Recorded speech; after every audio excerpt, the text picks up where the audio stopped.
hope that got us past the ad scroll.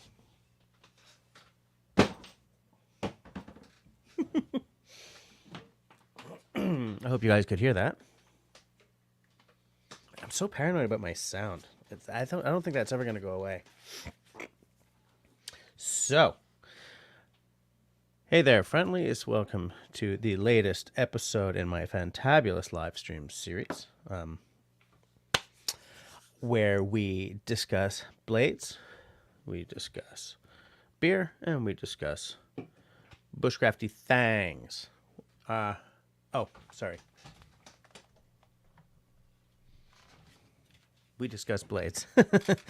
As I always say, if you are watching us time shifted to tomorrow, next month, next week, whatever, thank you for your eyes. Thank you for the comments I see popping up in the chitty chatty thingamajigger under the video screen in the days that follow.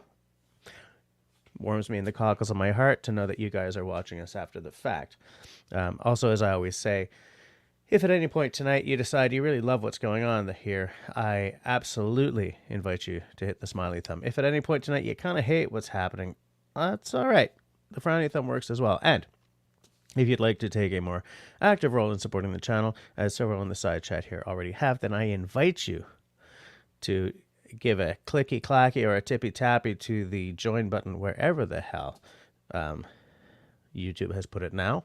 There you will see the 2 tiers of membership and what your hard-earned cash will get you from my channel. So we're going to say hi to whoever's in the side chitty chatty right now, and then we're going to get on to what I was going to sneeze, but I did not. And then we're going to get on to what we're going to discuss this evening.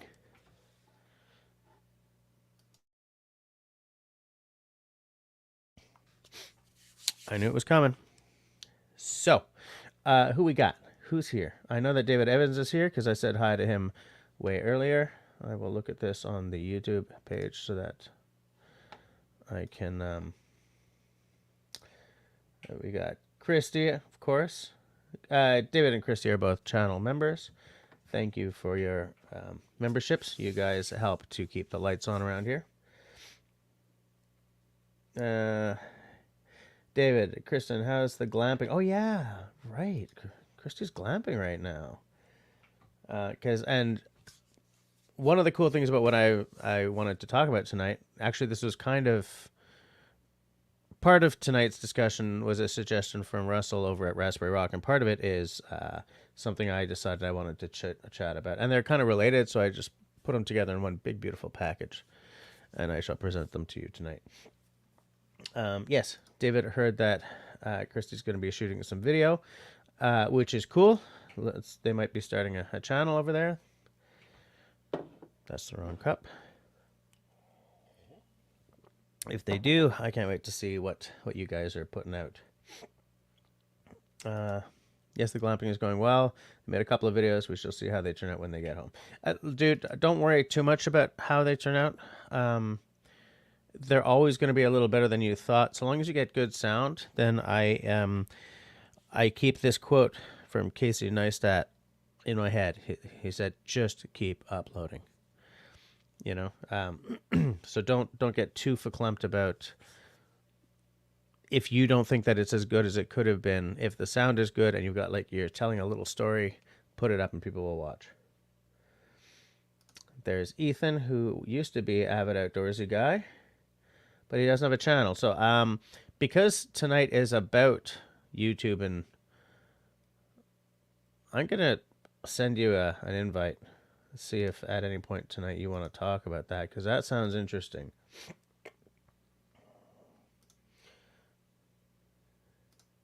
Oh, yeah, I'll hop on and explain whatever. Okay, sure. Just let me send you an invite to... Did we talk mostly on Instagram or Facebook, Mr. Ethan? I don't remember. Man, I have way too many methods of communication available to me on this computer and on my phone. I'm just taking a look to see where I have you Enter your PIN to restore your chats. What? Do I have a PIN? Did a PIN appear on my phone? I don't have a PIN. A messenger PIN? Let's skip for now. Ethan, Avid. Except you're probably under Ethan.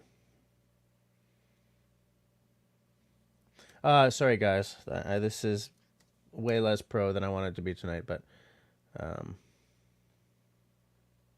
so wait, Ethan, ping me on whatever communications device system we spoke on most, and it'll pop up on my phone, and then I'll know where to get you the address to, or the invite to. We got Carol in the house. Carol is a channel member, so thank you for your membership. Thank you for being a personal hero of mine. We got Lord Vader in the house. What a night. How's it going, Lord Vader? David is doing the God's own work, reminding you guys to hit that thumbs up if you like what's happening. Sound is good, he says. That's nice to know. Ian is in the house. How's it going, Ian? Mr. Weblord. And whiskey. There's always whiskey, right? Canadian in the house. Welcome back from down south. The deep south. I'm glad to know. For those of you who don't know, Jerry was down in Texas on a. I think he was hunting for javelinas. Doing a little, getting some Texas barbecue in him. Is that what you say, huh? We got Al. Al's here. Love to hear your opinion on the Japanese knives, since you know you're into blades and all. I finally started using them yesterday. I used them for a chicken dish yesterday. And I used them for veggie, the nakiri style for veggies today for some homemade pizza I made. And nice and sharp. Now, the thing is, a lot of knives come sharp, right? It's when I'm sharpening them up myself, I'll see how easy they take an edge, but they've got a good balance to them. Seems like good steel. I have no problems with them so far. I think they're quite good. My first asymmetrically beveled knives takes a little bit of getting used to, but not as much as I thought it would. So yeah, nice knives. Nice knives. And here, David is reminding you all about the memberships. Thank you, Mr. David. Pam in the house. How's it going, Pam? I don't have any Tonto styles.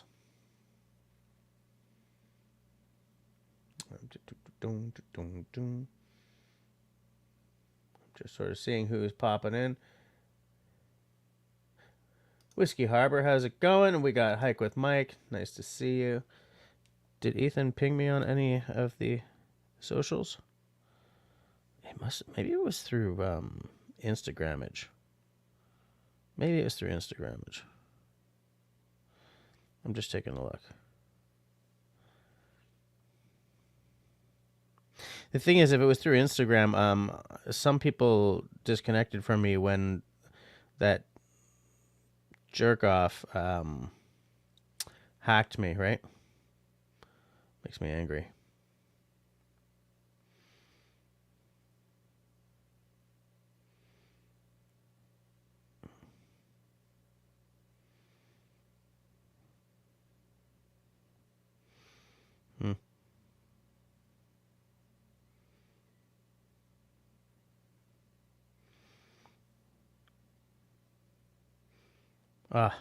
I'll find you a little later. Shawnee, yes, these are the new specs. They look almost identical to my old specs, but they're a little less wide, and they actually sit on me properly now because I got face butted by the 4-year-old on the other glasses, so they weren't sitting right. So yes, it was nice to finally get them around. Facebook is still around. Yep, it's still there somewhere, hanging. We got Grace in the house. But as of yet, no Russell, eh? Interesting. Ethan, I don't think you have an Instagram anymore. I don't know how to contact you. I don't know how to give you an invite. I just don't know how it's going to work, Mr. Ethan. Because I can't even private chat you, I don't think. Yeah, no, because private chat only works for people who are on screen. Okay, we'll work this out because I definitely want to hear all about this. I definitely want to hear all about this. Let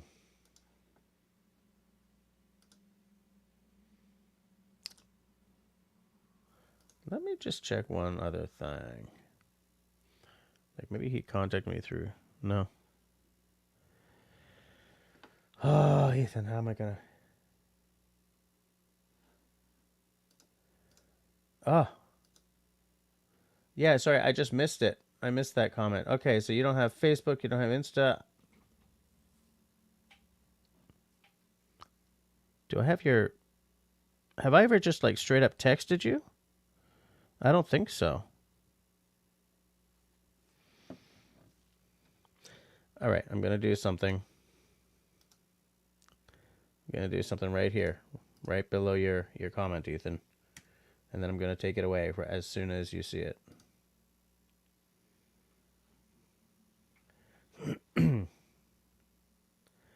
Take that. Oh, actually, I should have flagged you with it, eh?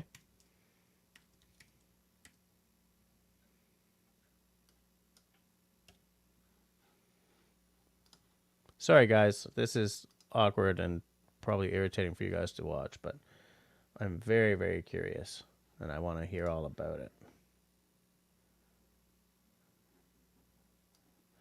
All right. So what I want to talk about tonight is hold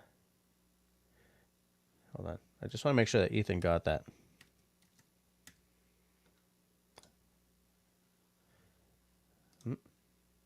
Ah, yes, he did. Okay, hold on 1 second, Ethan. Oh, I almost blocked myself. Good to see your face, man. Hey man, how's it going? I wanted to have you on in a more formal fashion for like an actual interview show at Oh one yeah, point. sure. I don't know if that's worth it now that you don't have any socials or YouTube I left for know you. that'd be a little strange now, a little awkward, wouldn't it? Nobody have a clue who I am. So, because I want to talk about YouTube and Videoin and stuff tonight, the fact that you've killed everything is interesting to me. So, I want to hear all about that. What was the genesis of this? That's why I'm not hearing it from you anymore lately. Yeah, I know. There has been people reach out that have been confused with what's going on. You want me to start from the beginning then? Yeah, like how long has it been?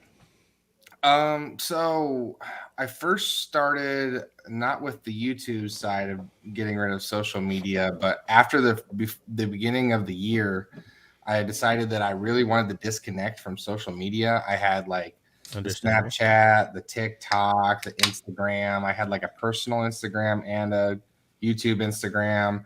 I had a YouTube Facebook. I Yep. had a normal Facebook. I had the YouTube channel, and I'm just like, I'm getting really sick of social media and the internet. I was just like, it was taking up a lot of my Okay. thinking, a lot of my free time that I could have been using in a much more productive manner. Yep. So I got rid of my Snapchat, my TikTok, and I think that's what I started with. And I went a couple months and I was just like, found myself not missing them at all. I'm like, wow, this is actually really nice. Okay. And I want to try it with something else. So I deleted my personal Instagram and then I deleted my Facebook. And I'm like, wow, this is actually great. And you know what?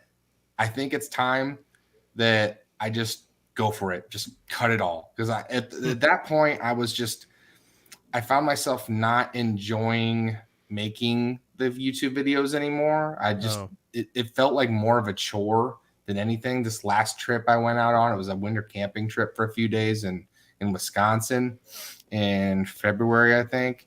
And the whole time I was out there, the camera just felt like a burden and I okay. just wasn't enjoying it. So I'm like, screw it. I know it just seems kind of dumb to just delete the channel and I could just stop uploading, but I'm just cutting ties. I'm done. There's no point if I'm not going to be making any content. What's the point of having it? So it Fair just enough. I just wiped it all clean. I deleted that. I deleted the Instagram for it, the Facebook for it. I have almost nothing now. I started a new Facebook that I have like maybe 30 friends on that I'm just going to keep like family and a few like close friends. Okay. And it feels great. Like I have no reason to be getting on my phone. Like it's so nice. Like I could get a flip phone if I wanted to. Like it is really nice. Like a StarTAC. Yeah, like I recommend it to everyone. It is really, really nice. Yeah, I respect that because I definitely feel trapped by the Facebook and the Instagram and everything. I don't think I would get rid of the accounts attached to my YouTube channel. Because if I'm not doing the YouTube channel, then I'm hustling to try to make movies. Because I mean, I went to film school. Oh yeah, there you go. And that would be an even bigger problem at the homestead than the YouTubing is. So yeah, definitely. But yeah, I often would love to. I mean, I dislike Zuckerberg massively. I think he's using our information for not nefarious, like evil things, but he's making money off of us, right? And it's just across the internet. It's always the same deal. The service is not free. It's just you're the product rather than the user. Oh, absolutely. You know. So I would love to get rid of my personals and everything, but I don't know. I'm a little trapped by it. I know. Like I found myself when I did delete my personal Facebook, I didn't have plans to make another one, but I found that Marketplace is very useful. So like I really needed it. I'm like, oh, I better just make one just for like family, and then I could have Marketplace again at least. So it's not that bad. And I don't even really put any pictures on or anything or share anything. It's just kind of like a there, to use or whatever. And this doesn't in any way mean that I'm going to stop doing what I'm doing as far as like outdoorsy stuff and camping stuff. I'm still all about it. Like I still love canoe trips and hiking and everything, and I'm still going to do it. Yeah. I'm just not going to be putting it on YouTube anymore. And I'm still going to go out with other YouTubers and friends and whatnot and actually do the stuff. To just be a nice, relaxing time of not having to worry about making it into content. Right. I'm really looking forward to it. But I have total respect for anybody that wants to do it because I know what it's like and I know it's a lot of work. So kudos to anybody that does. It's just not something that I'm really wanting to do anymore. So what made you start to do the YouTube part of it in the first place then? I'm not really much of an artist. I can't draw anything. I've never really been much into art at all. I don't really know a whole lot about computers, but watching, getting into the survival stuff that I started getting into and then seeing canoe trips and what they were and like seeing that people could do this stuff and then film it and put it on YouTube, I was kind of fascinated. Like, that's actually something that I think I could maybe do. I want to try to figure it out. So I bought a little GoPro and I filmed like a video, a backpacking video, and I did this like free editing software, and it turned out to be really, really shitty, honestly. But I did it, and I was so proud of myself that I made it. And I don't know, ever since then, I'm like, man, that's cool. I made like a piece of art, and I've never been able to do that before. Right. And the more I did it, the more I started to get better at it and better at it. And I thought that was super cool that I was actually making my own art. But I don't know, then it just, it went from being really cool and making my own art to just, it felt more like a burden. Like I said, like it just did. Like it gets in the way of, Right. Yeah. It got in the way of what I was out there for, to disconnect. So, yeah. And I definitely, I recognize what you're saying because there are times when I just leave the camera in the car kind of thing, leave the camera in the tent. I decide, I have stopped taking photos so much because I realized that, when we were on trips or birthday parties or whatever, I was experiencing the entire event through a screen rather than, and so I don't always take pictures and don't always take blah, blah. And people are like, did you get that? I'm like, no. Right. Like, what? And I'm like, I was too busy living the moment. It's here. No, exactly. Yeah. And so I appreciate what you're saying because I feel that way sometimes when I'm in the woods too, and I'm like, you know what, I'm gonna put this down for now, and I'm just gonna sit here and be, because the reason I go to the woods is to reset my head, Right. and I'm Yeah. not resetting my head if I'm always carting this thing around. And Mm-hmm. And this thing gets freaking heavy. yeah, Like there's a lot to this thing, and it's a burden. Like I said, I don't know if there's any other way to put it. It's a lot. yeah, So I just I'm really looking forward to not looking through a camera to enjoy the outdoors. And I actually started doing that in the rest of my life, like concerts. mm-hmm. Whenever I go to concerts anymore, phone stays in the pocket. I don't record, and I'm not one of those, Yeah, like one of those people that what's the point? You're living it through your phone. Live in the moment. Enjoy it. Like yeah, that is this experience in your life. Why do you want to live it through the camera? yeah.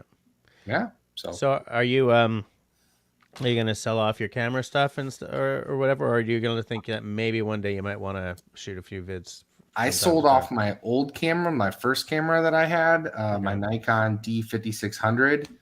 I sold that, and I sold my first GoPro. It was a Hero 5. Right. But I kept my Hero 8, and this is my Canon 80D, and 18 to, what is it? I got an ADD right here. 135 lens. What Is do that I what you have on got? this one? 18 to 55 is on this one. There you go. So Um, I have them. I yeah. I really really like the pictures that it takes, so I can use it in other things in life. Mm-hmm. The GoPro, I really don't know if I'll ever be using it, but if I ever do want to do something with it, Yeah. I can. It's just I don't know. I don't think I'll sell them. I still have like a shotgun mic for it, but I don't know. We'll see. I'm not really worried about that right now. Right now, I just want to get back to enjoying it. Mm-hmm. And so you take a lot of trips, relatively, right? I used to, not as much as I used to, but I did. Yes. Now, were you taking more trips because you were doing the YouTubes, or were you taking more trips because you had more time and the camera just came along with you? A little bit of both. A little bit of Yeah, both. a little bit of both. It was kind of a combination. So I think in the beginning of starting to make the videos, I tried to push more trips to make more videos. Fair. Yeah, so I think that's what it started out as. The vacation time kind of dropped off, and the ability to get away from work. So, and then the pandemic hit, and then it's hard to get away for anything, and Yeah. I have found it almost impossible to get my groove back post hmm pandemic. Almost impossible to sort of get back into the okay. No, I'm taking a weekend and I'm going to the woods. yeah, You it's know, hard. It it's really is. yeah, It's hard. I feel that completely. yeah. Pandemic kind of just it tanked a lot of my motivation in Mm-hmm. life. It took a long time to get motivation for anything to get it back. It was tough. Yeah, yeah.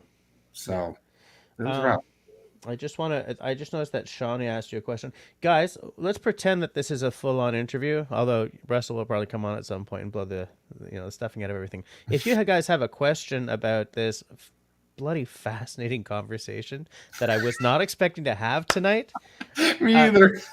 put the word question in all caps, and I'll keep an eye out for them. But Shawnee has a question for you. Did you say you have a planned trip coming up?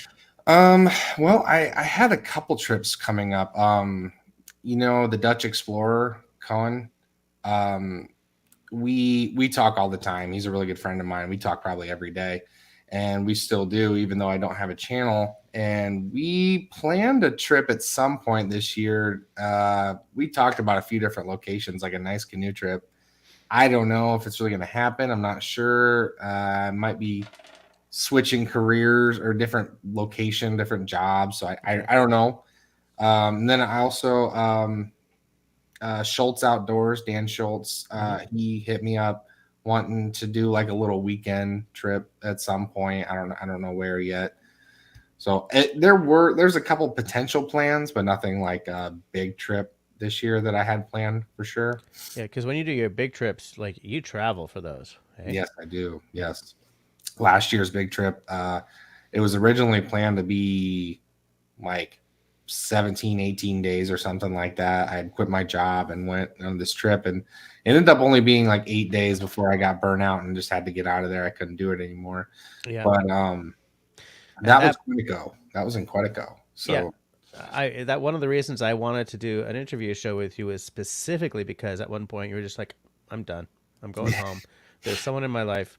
I found that so enchanting because nobody does that. mhm. You know what I'm saying? Like so many of us, I mean, I say so many of us, I made myself a promise to keep all my mistakes. Like I never edit out the mistakes Mhm. kind of thing, you know? But like, that's a big thing. Cause you had said, you know, this is going to be a long trip. It's going to be X days and I'm just following along. And then suddenly it's like, no, I've done this. Okay. I'm going to go home.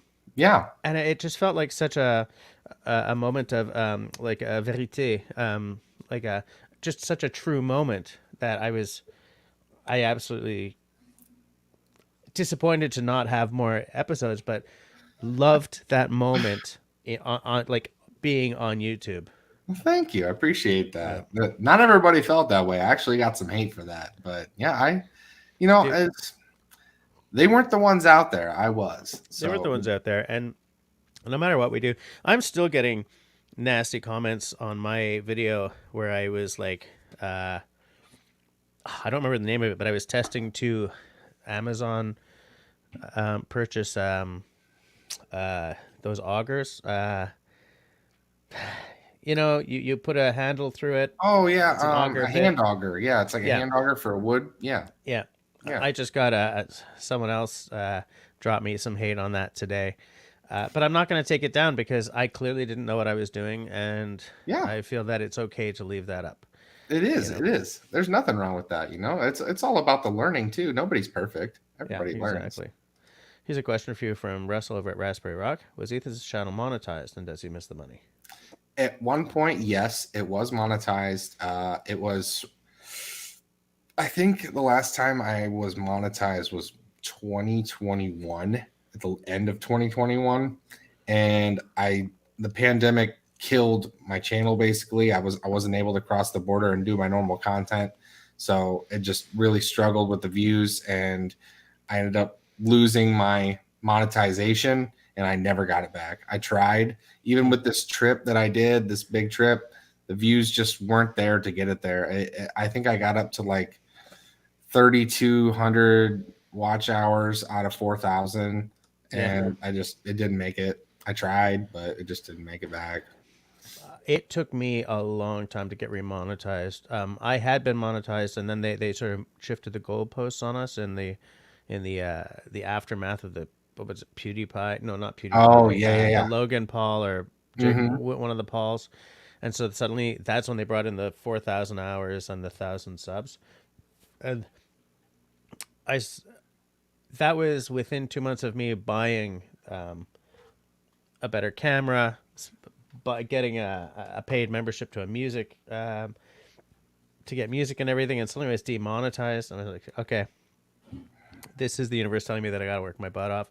It took me forever because I was riding 3,800 Oh, that's frustrating. for 8 months because like I'd have this huge spike because I put out something that was like, yeah, sweet, and then the spike would fall off the Like, 365 days. I'm like, oh no, no. I'm down to 3,600 hours kind of thing, and it took me forever.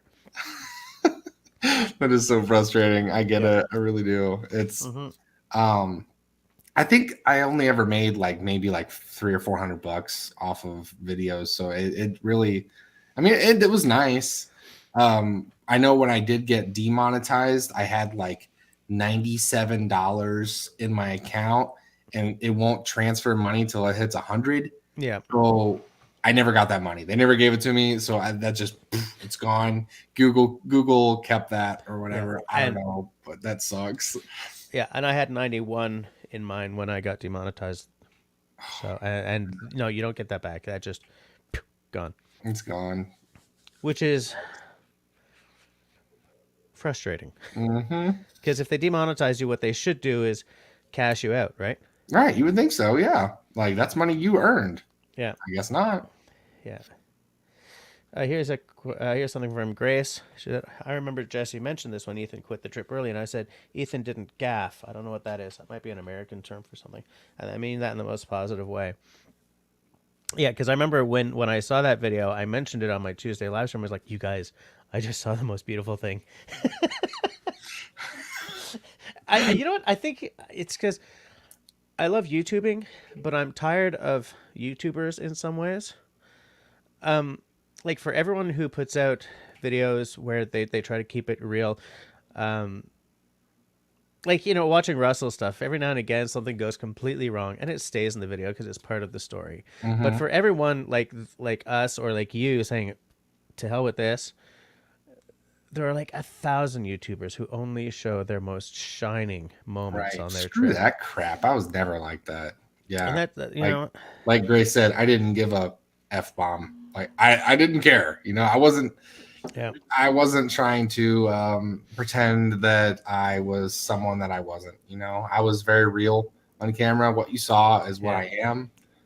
And that's the way I like to keep it. And I always left my mistakes in my videos. I Yeah. never took that shit out. I left it in everything.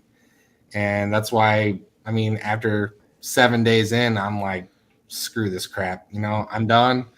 I got my fill of nature. I came out here to do something, to disconnect, to Mm-hmm. feel the solitude. And after 7 days of being alone out there, I got that. And I thought Yeah. that I needed more when I planned the trip.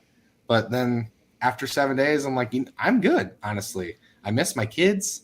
I Mm-hmm. miss, fast food. I want to go home. And I did. I paddled my ass off to get out of there and gave myself carpal tunnel in the process, which I still feel months later. Mm-hmm. But yeah, and I decided to put it all on camera. Like what's Yeah. the point of hiding that? I'm not going to try to spin this into something that's not. That just look like a fool. I'd rather just be like, yeah, I'm done, and I don't care what any of you say. You're Yeah. not out here. I am. So Yeah, and to a certain extent, you have to not care.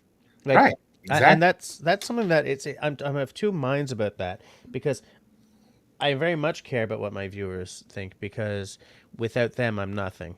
But Mhm. not to the point where I'm going to be um, pandering, Exactly. Yep. right? No pandering. Like I want to be entertaining and interesting for the people who are sitting here watching us right now. I want to be. Here's a philosophy that I bring to everything I do, and it's something that I've always kind of felt, but was codified when I was working at a magazine.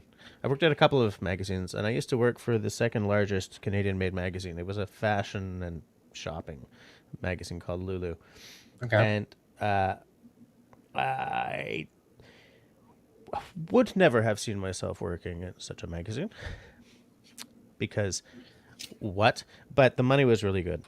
I still don't give a damn about lipstick or high heels, but anyway.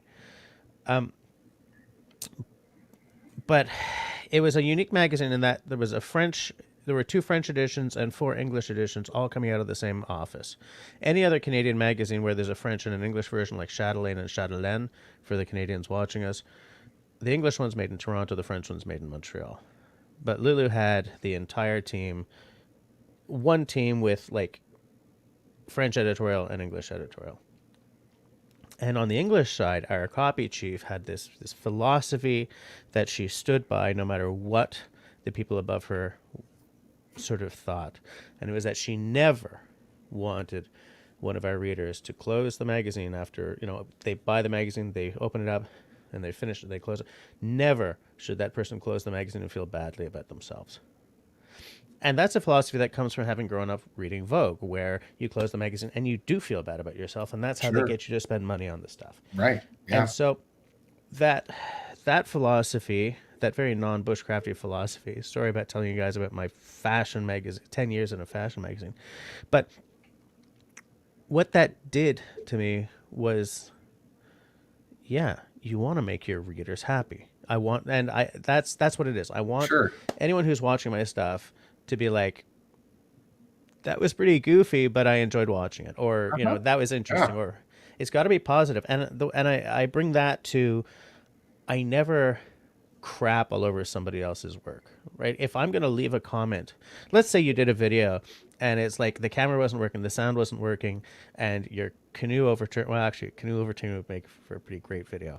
But you know what I'm saying? Like nothing went. You put the video out anyway, and it was kind of awful. I would never say that. I would say, man, it looks like you really fought through some stuff. I'm glad to see the video. Like I will always find something positive to say, or I just ain't gonna say a thing. Or I'm going to, like, I have de-abonné from, you're not going to know that, you're American, unsubscribed. That's the word I was looking for. I have unsubscribed from channels because I no longer like what they're doing, but I never, like... Oh, yeah. I never drop the bomb as I'm walking out the door, you know? Right, yeah. I've never been one to comment any hate on any video. I won't even dislike a video. Like, if I don't like it, I'm just not gonna watch it. You know, like it's and I have unsubscribed from channels that I no longer cared what they were doing as well. You know, and that's just how it goes. You know, that's just my personal preferences. But yeah, you don't hate somebody's work. You know, what's the point? Why? What are you gaining out of that? Do you feel better about yourself? I wouldn't. No, I don't know. I guess some people do. But we have lives. Yes, I guess we do. Yeah. You know. Hey, homie's in the house. Bettina popped in to say hi. Oh yeah, and David says good for you, Ethan. Yeah, I think. Thank you. Yeah. And I get what you're saying about getting hate. Man, it's like, why are you bothering? Right. Why are you hating? Just going. I have this canned response that if someone drops something real bad, and I'm not just gonna, you know, like on one of my videos, and I'm not just gonna ignore it, I say thank you for tickling the algorithm for me anyway. That's pretty good. You know, I think maybe that's a good way to put it. It's really positive. I think if something, there's been maybe a couple times where it's been bad enough that I've deleted it. I just don't remember what they said. But for the most part, I'm like, whatever. I don't really care. You know, they're going to say what they say. But that I do like that positive response. That's nice. Yeah. Because A, I'm not being a jerk, but B, it's like, oh yeah, I just helped him get money. That's right. By hating on his stuff, you know, it's just funny that. Here's Al says, anyone that drops hate posts or the I'm leaving because of X are not worth thinking about. Absolutely. Yeah, exactly. Camper69. Oh, by the way, hi, Camper69. He says, just be nice. And yeah exactly. I agree. Raspberry Rock lost a subscriber because of that movie thing we did in the comments last Friday. I don't remember that. Oh, because I wasn't there because I was gigging.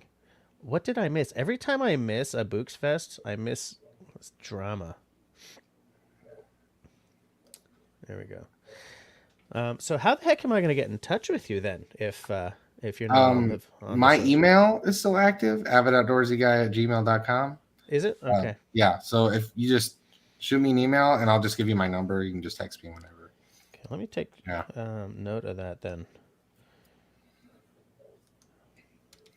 That's the only thing that's still active from the channel. I found that it's hard to delete an email address, so I just kept it. All right.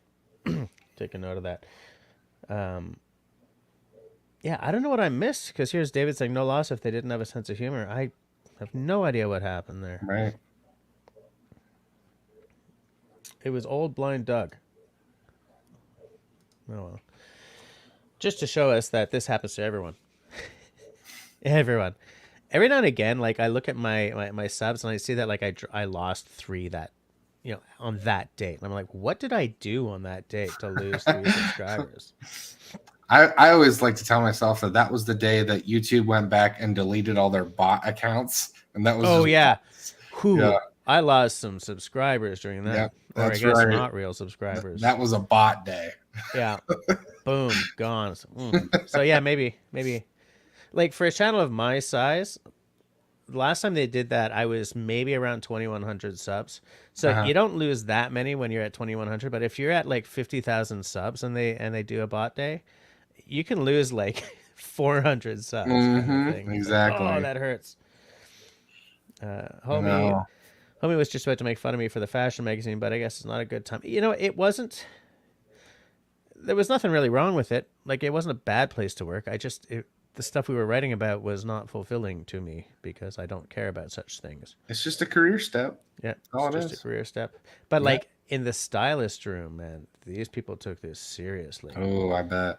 right? The stylists were like they lived this, and I was just like, whew, oh, It's honey, not my please, thing, but please everybody's got a thing, I do guess. yourself a favor, care about something that matters.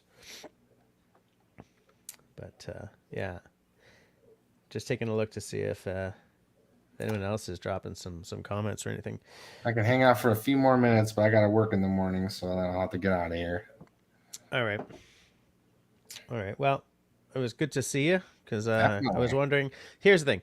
I'm never one of the guys who's gonna like, "Hey, are you okay, man?" Because I always assume that someone's being inundated, so I just sort of sit Hmm. back and wait to hear. That's fair. Yeah. Because I thought about that too. Like, once I deleted my Instagram and stuff, like, man, I can't talk to like any of my friends yeah, like at all from YouTube. Like, that kind of sucks.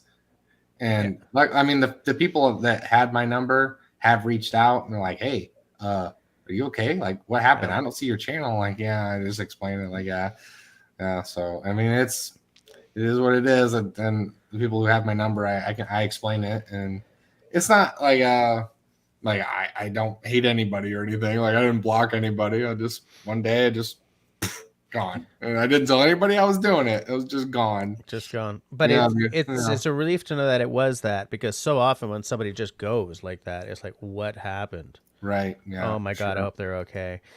Rebel is asking if we can expect you back in Canada anytime soon. Um, Possibly late summer if I get around to it. Maybe fall. I don't know. I really don't know. Like I said earlier, probably going to be switching to a different kind of company. So new employer. So I don't know what vacation time off, or any of that's going to be looking like. So But I don't know. same kind of work though, right? Yeah, same kind of work, different employer. Yeah, this one's not working out too well. So Oh, trying to go somewhere else where the real money's at. I'm tired of being poor. I get that. I understand that. And you know what's funny? Because I'm definitely not poor at this point. Right. Yeah. I'm not either. It's just, I'm But being dramatic, but yeah. well, I mean, I grew up I grew up shit eating poor. Okay, Mm, like poor ass poor, yeah. living in a ghetto kind of poor, and I have a really hard time losing that mentality. Sure. Yeah. Losing like the approach to, eat everything on your plate because you don't know if you're going to have it tomorrow kind of thing. Hmm. Or, money in, money out.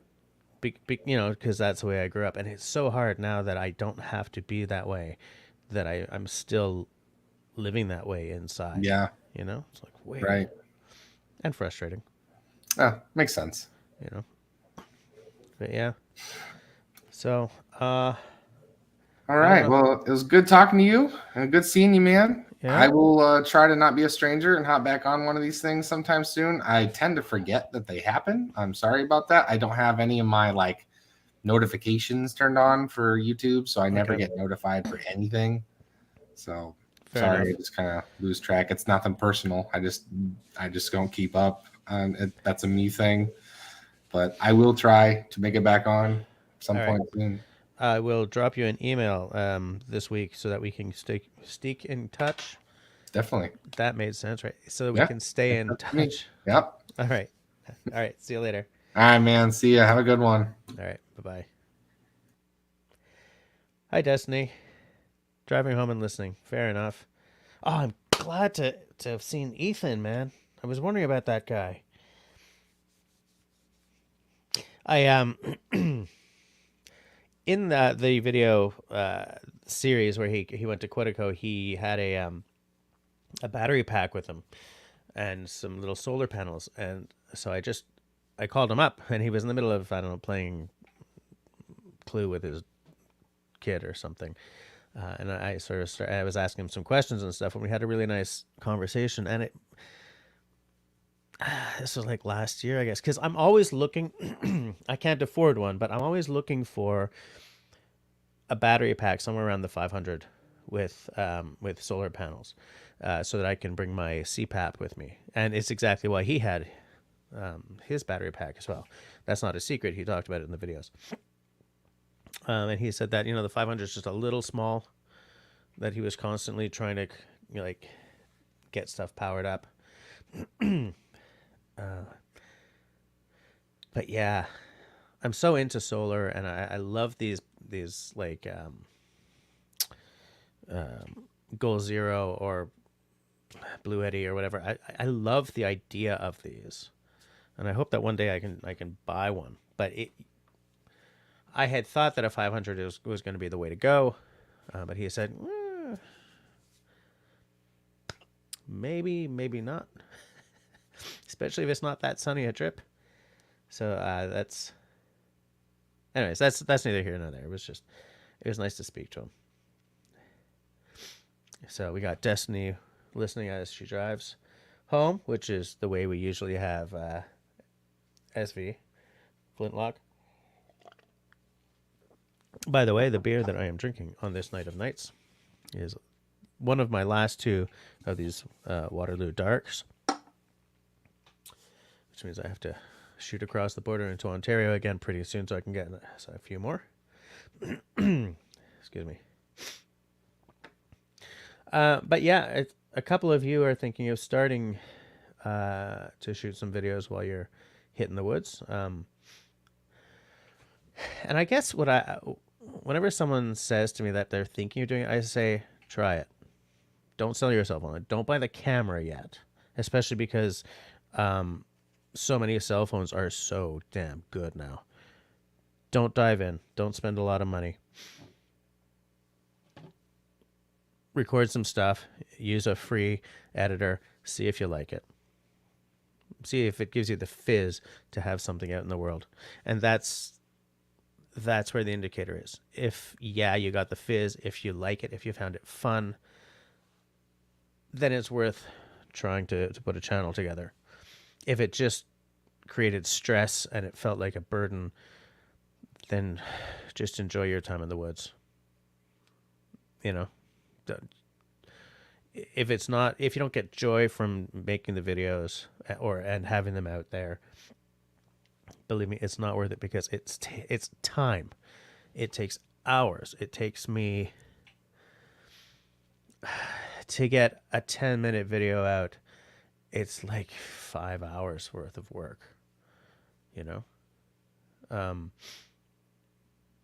not that much now, because I know my keyboard shortcuts and I generally know I know some of the keyboard shortcuts, so I've been able to quicken that up a little bit, but it still takes a long time to get a 10-minute video out. Is never going to be like a half hour of work or an hour of work.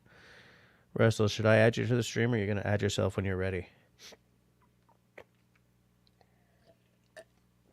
He's getting ready, so I'm going to let him pop himself on. Bum bum bum. David says, thumbs up, everybody, please. Thank you for reminding them. How's it going? Hey. Al started filming. He just did the engine pull from the Camaro. Oh, I see. So you're gonna do you're gonna do a little series of car restoration videos, Al? Yes, and I'm answering for him. Yes, and I'm looking forward to that, actually. Me too. What's with hey, check this out. I'm using my GoPro, right, as a camera thingy. Look at this. This is super wide view, or I guess it's just called super view. Oh yeah. Okay. You can see almost the entire room. Yeah, that's a wide angle, all right. Yeah. Funny. Shawnee says, "Oh, that's not what I meant to." Is Russell getting a new mic for his desk? Did I miss something on Friday about your mic? No, I'm still using the old Yeti. Linda says, my new phone is awesome. No more blurred pics from the cracks around the lens. Yep, a new phone is always going to bring better picture quality. All right, can I just put this out there? Yeah. Cell phones suck. Well, I mean, in some ways they do, like in terms of getting, the blurry background, bokeh and everything, sure. But I think I'm a great proponent of, use what you got when you're starting out. Yeah, when you're starting out, that's fine. How do I do? Oh, sorry. It's your live stream. I don't edit, so videos are quick. Okay, well, yeah, that definitely makes it quick. Grace, absolutely. Oh, you know what? We're gonna have a conversation soon because I'm the opposite. You and Ethan were talking about a bit about this and how you don't want to take the camera out because you just want to experience. You want to be in the moment, right? And I'm completely the opposite about that. But we'll have a conversation when you get caught up here. Because you want to document everything. Bettina listened Well, while she was driving over to the hot tub. Nice. do they know you're coming, Bettina? Country Boy says after I bought my drone. Oh, everyone's got a drone but me. I filmed a bunch of stuff. I started doing some editing and decided I prefer to just keep the footage for myself. I have 2 jobs and an immersive hobby. I don't need the BS. Yeah, and that's a fair approach as well. Absolutely. And here's a question for you, I think, Russell. How do I do drone footage under the hood? Very carefully. Yeah, just hover. That's all. Well, Just hover. You can get some interesting shots David. using a drone. Open the hood.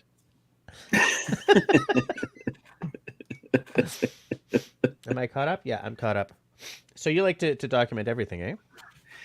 It's here's what it is. Like sure in the moment of experiencing things, it's wonderful, but my memory is shit, and and it's going to be gone. It's going to be you lose the. In fact, I was watching something on a video earlier talking about this, about how you memorize events, and anyway, I've in my own experience, I found that if I grab the camera and film whatever's happening the best that I can, I'd much rather have that footage in the end than just have stood there and had the experience.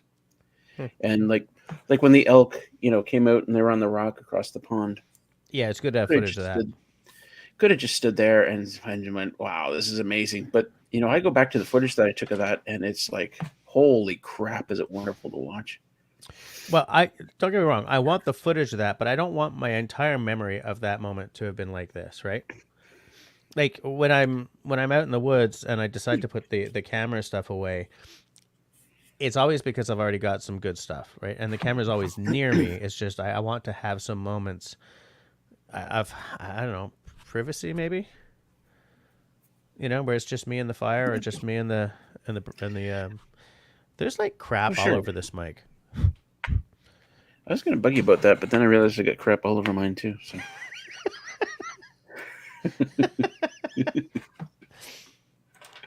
Keep it real. Yeah, so like I virtually never go into the woods and like don't bring the camera out at all. Like I always make sure that I've got some good stuff before I Oh, that's fair. Yeah, like I was specifically thinking of like moments, like treasured moments, not just like okay, all day long I'm just going to film everything and maybe I'll turn the camera off. I'm thinking of like something happens and you just don't forget the camera. I just want to experience this moment. That's when I got to get the camera, because you want to make sure you remember the moment. You want to document for later. Yeah, so document, because I can watch that video like 100 times and enjoy it, whereas I can only experience it once. Yeah, fair. Absolutely fine. There's something else I wanted to mention is I guess Ethan went to bed because he's got to get up. But something else I wanted to mention, and I kind of touched on it briefly with Al, just chatting privately with Al, is even if I got disillusioned with YouTube, even if I decided, or even when I retire from YouTube, or let's say I suddenly realized I hate YouTube, I don't want to do it anymore, or this thing sucks, or maybe I want to do the Ethan thing and disconnect completely, I would never delete my YouTube channel, because there's a decent chance that those videos will be around for a very long time. Like, 600 videos that I've done. Will they be around for my grandkids to watch? Probably. Their children, their children's children, their children's children's children, Yeah. I would love to have 600 videos from, an ancestor of mine, say in the 1800s. Wouldn't that be amazing to watch? Yeah. Yeah. Yeah, I definitely see that. And to me, like the step of deleting your channel, that's a big one. I would have a hard time Yeah. doing that. I would definitely have a hard time doing that.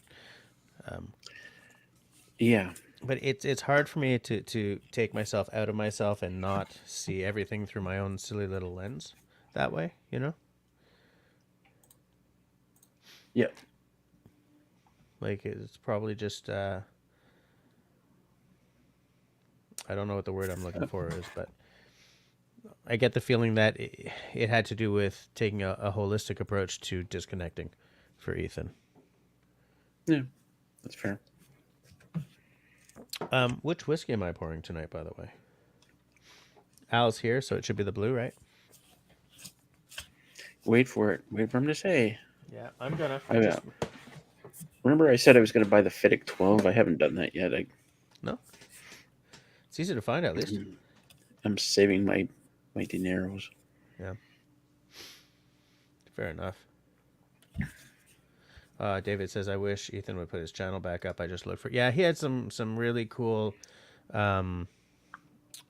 content, too. But, like... How many of you guys remember Scrambled O?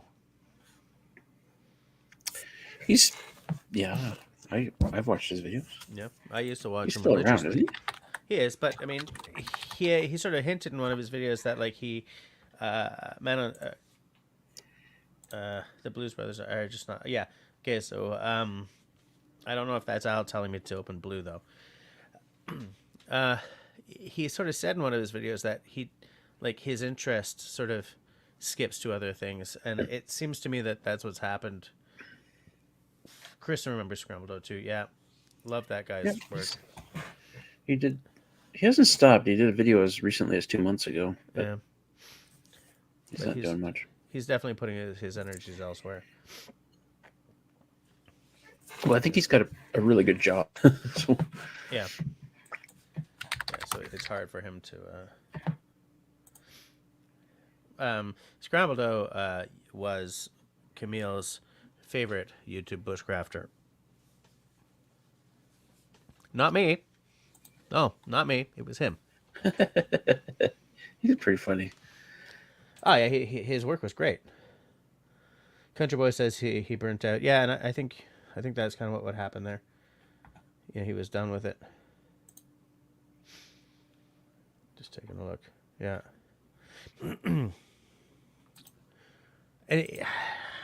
Another channel that I used to watch a lot was Black Owl Outdoors, and that was two brothers in Pennsylvania, I think. And they were doing great work, and they just ended the channel because they both moved on to other things, like professionally. And I was like, but guys,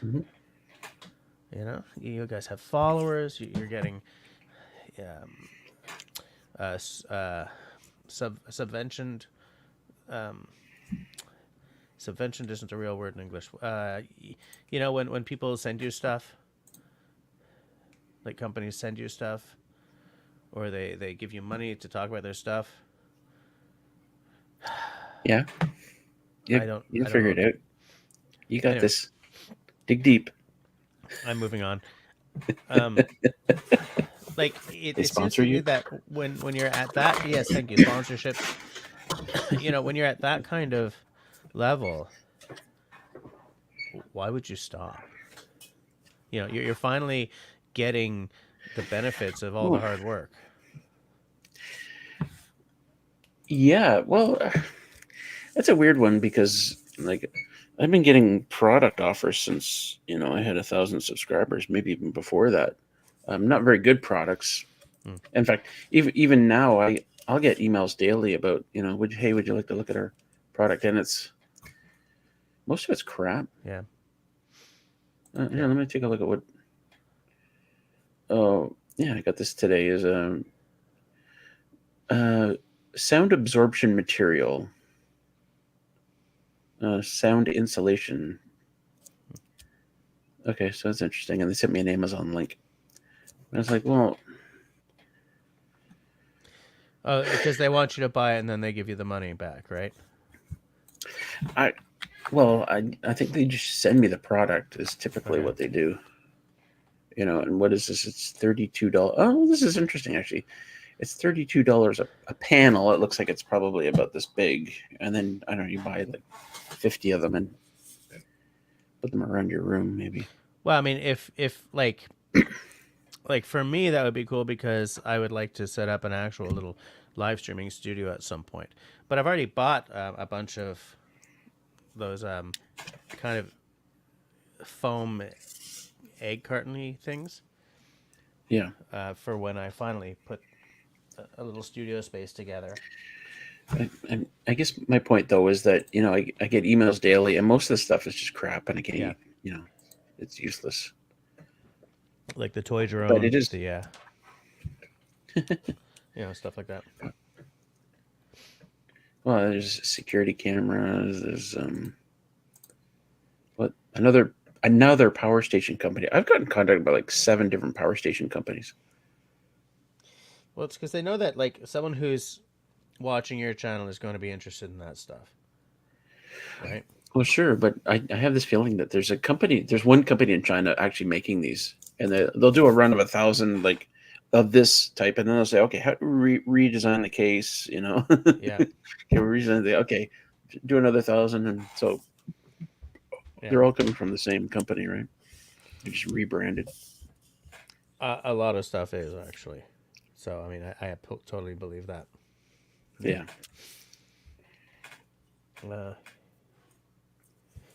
Hold on a second. Grace says, if you want fun, goofy, no pretenses camping videos, I recommend the Outdoors McGee. Good to know. McGee. Lipstick says, I noticed something today on someone's channel. They're mostly filming their dogs romping in the snow with music. They have tripled my sub count. I don't have music added often. Add some music and some romping dogs. What the hell, Linda? What the hell, Linda? Yeah, I was watching a YouTube channel. They've got 3 times my subs, and she was walking around in a bikini. So I guess I have to start walking around in a bikini. No, wait. Let me come up with a better example. Yeah, I was like, well, hold on. Okay. They were riding a private plane to Hawaii, so I guess I got to ride a private plane to Hawaii. No, let me come up with another example. Okay. They were. They were doing something. Anyway, something. The point is, yes, there's lots of bigger channels out there, and they're doing different things. That doesn't mean you should do them, but definitely you should use music. And romping dogs. Well, you know what? Okay, so we're actually going to hit a serious topic here. And sorry, we missed. We have to go back to a comment up above, but which one? We'll get there. Okay. But seriously, though, don't do anything that's outside of your genre, because absolutely, you're right. You even if it does really well, even if that video goes viral, any subscribers you get from that aren't going to watch your regular videos. Yeah, in fact, the last thing you want is for a left field video to go viral. Like, and it can easily be done. Like if I find, if I get video of Junebug doing something silly and I make a short out of it, and I get 1 million subscribers from it, like, and then they see my regular videos and like, what's going on? Where's that silly dog? Yeah. And then you're pressured to make more videos about your silly dog. And she'll get a tood, and then she'll be like, I'm the dog in the video. It's me. Oh, you like that? That was me. Yeah. I'm the dog in the video. Okay, let's go back up to where the heck is it? I thought maybe Shawnee asked the question. I guess you better lift in. Nope. Can't you strap? Oh, there it is. Okay, there we are. It's funny, Shawnee, because on this channel I have way more than 1,000 subs, but on my whiskey channel, dude, I'm still at 320. Getting your first 1,000 subs is the hard part. but just being interesting is definitely key, I think. It's a combination of a lot of factors. Sure, be interesting. Yeah, pick a good genre that's not oversaturated. Or wait, is it just saturated? It's just Can you be saturated. oversaturated? No. Well, I mean, I guess you could be. It's like saturated. Anyway, sure, be interesting. Do good video. Do good editing. Have awesome thumbnails and titles. I mean, it's a medley of. It's a Medley of factors. cornucopia of possibilities. Right, and then there's you can market yourself. Find a subreddit where you can somehow share your videos. Yeah. Or something like that. Yeah. Yeah, it's. David says that there are a lot of YouTube videos on about how to get 1K subs, and they all sort of say some variant of what just got said here. I was gonna say, you don't have to watch them anymore. I just told you what to do. Like very often, it's make sure that your thumbnails and your titles are like spot on, right? They used to say pay attention to your SEO. That doesn't seem to be as big a deal anymore, but it can't hurt, right? Tell a good story, be topical, or have a niche. Like it's almost always some variant of what was just said here. So you just got that info for free. It's funny how often they'll say thumbnails and titles are the single most important thing. Yeah. And I'm like, well, you gotta have good videos, Yeah. Just... People have to see your channel title and think, yeah, I like the last thing I saw from them. I'll lend them my eyes this time too. Because you need returning viewers. You can't build a channel off of first-time viewers. Which is why I don't like clickbait titles, right? Like there are clickbaity but still truthful titles, and then there's straight-up clickbait thumbnails and clickbait titles, and it's like, fool me once, shame on you. Fool me twice, shame on me. Oh, I can't believe you said that properly. Man on the, what? Do I look like George W. Bush? Man on the street said, I'm going to hire like 3 chicks in scantily clad clothing to hand me tools as I work on the cars. Don't tell Melissa. Ray says the same thing to me. It's like, can't you just hire some young chick that wants to get into acting? And like, it would work, but I'm not going to do it. I find the longevity of, for me, my interest in a channel, if it's based on young girls in bikinis or whatever, is there's no longevity there. I move on pretty fast if that's like what the selling point of the channel is. That's why I don't eat at Hooters, right? It's got to be a good restaurant at the end of the day. You know what I'm saying? It doesn't matter not when there's 3 billion people on YouTube. There's always new people who will see the thumbnail and go, "Oh, what's this?" Yeah, but you can't build long-term growth based purely on the new people. You need to have subs and you need to have return viewers. Should there be a posting schedule in your first months of a channel? Is the point to add content more frequently at first, or should it be paced and set? At one point, what YouTube needed was for you to be consistent.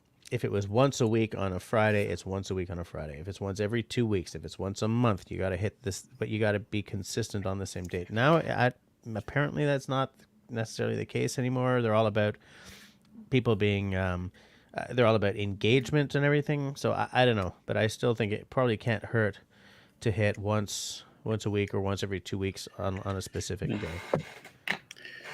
day. The more often you can post videos, the better it's going to be. But yeah, Shani, I know you have kids, and it's going to be hard to do more than once a week, I imagine. Like there was a time that I was trying to do 3 videos a week, and I did do it, and it sucked. Yeah. Well, I would do So a regular Friday video, which is kind of my week, and then I try and do maybe a project video, like a shorter project video. I'm just working on this.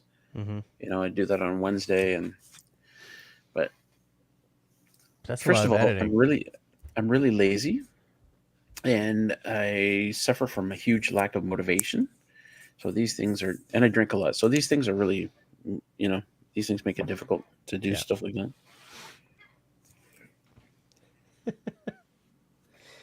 Lipstick says, I need an editing program, but need training on how to use it. Just get a real simple program. Download something real simple, and you'll be fine. I would go with DaVinci. I know people who are just starting out say it's complicated, but once you learn it, like it's better. I think it's better to go with DaVinci and learn how to use it than to go with something else that's easier. And then once you get going, then say, okay, well, I need something more because this isn't doing everything I wanted to do, and then you have to start all over again. Yeah, you might be right. But, I mean, you have to balance the type of person who gets frustrated and discouraged quickly with exactly what you just said, like someone who grows past their app and then has to relearn a whole new. Because DaVinci's got a learning curve, whether you're new to editing or whether you're pretty seasoned in something like Adobe or Final Cut Pro. But the way to do it though is just to hit YouTube and just look for tutorials. DaVinci Resolve beginner tutorials, and you just watch a bunch of them, and they go through all the basics, and they walk you through how to edit your first video. And once you get into it like that, it's far better than like starting out with DaVinci and trying to do stuff and then you start looking up everything. How do I do this? So I look for a video on how to do that. How do I do this? It's better just to do I'm new to DaVinci. Show me a tutorial. Vader says, clickbait titles that are amusing or fun. It's the ones that straight up deceive you that are bad. Absolutely. Man on the Street says, there are quite a few creators that do the clickbait crap in your genre. As soon as I notice the thirst trap, I go bye-bye. Yep, me too. Shawnee says, short form seems to be more popular. Yes, we do. And I have unsubscribed to all of them. Seems to be more popular than long form with younger people. Are either of you interested in posting short form to try and grow the channels? I post shorts every now and again, but I don't do them very often. Wait, are you specifically talking about shorts versus non-shorts? Is that what you're talking about, Shawnee? That's what I've picked up. Maybe I'm wrong. Because, I know YouTubers that have just focus on their shorts game. They're just looking for that because now they're monetized, right? The shorts are monetized, so yeah, and that's pretty much what they do. David is backing up what you said. He went from iMovie to DaVinci and wishes he just started with DaVinci. Woohoo! I was right. Dorothea says, L on TV integrates his live streams into making some of his videos.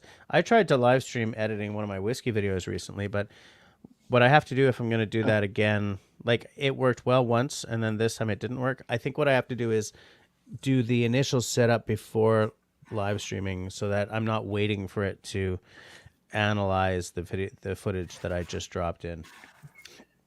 That sort of thing works really well for like gamers because a gamer's got to sit there for 4 hours and live stream playing a game. Yeah, and but then they'll take the best moments or the funniest moments and make it into a short or into a just a short video. Say a 3-minute video of here's all the funny moments that happened in today's live stream. Yeah, absolutely. Yeah. And in fact, if we want to go further, they'll live stream on Twitch. Yeah. Which is great live streaming platform for gaming, but they'll put those shorts on YouTube or short videos on YouTube because YouTube actually has the discovery system. YouTube will actually bring in the viewers and then you just point them back to your Twitch live streams. And, complicated. Yeah, the truth.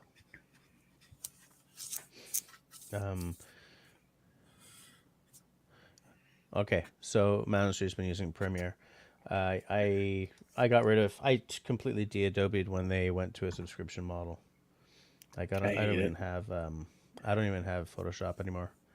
I hate it. Yeah. Lord Vader, I think he meant 2 monitors. Not 2 computers. Although I have 2 computers because, of course, I do. But yeah, 2 monitors is just stupid. I mean, if the monitor is big enough, then you can just have two browser windows open, or a browser window and your app open. But two And monitors is good. I like my. I have, in fact, I have three because I have these two, like a what is that, 22-inch, a 24-inch, and a 40-inch TV up there. Yeah. Yeah, your setup is pretty good. Yeah, your setup's pretty good. Oh yeah, you've been here. Yeah. Yeah. Remember the time you were here and I was on the couch? Well, you were sick. Yeah, I was sick.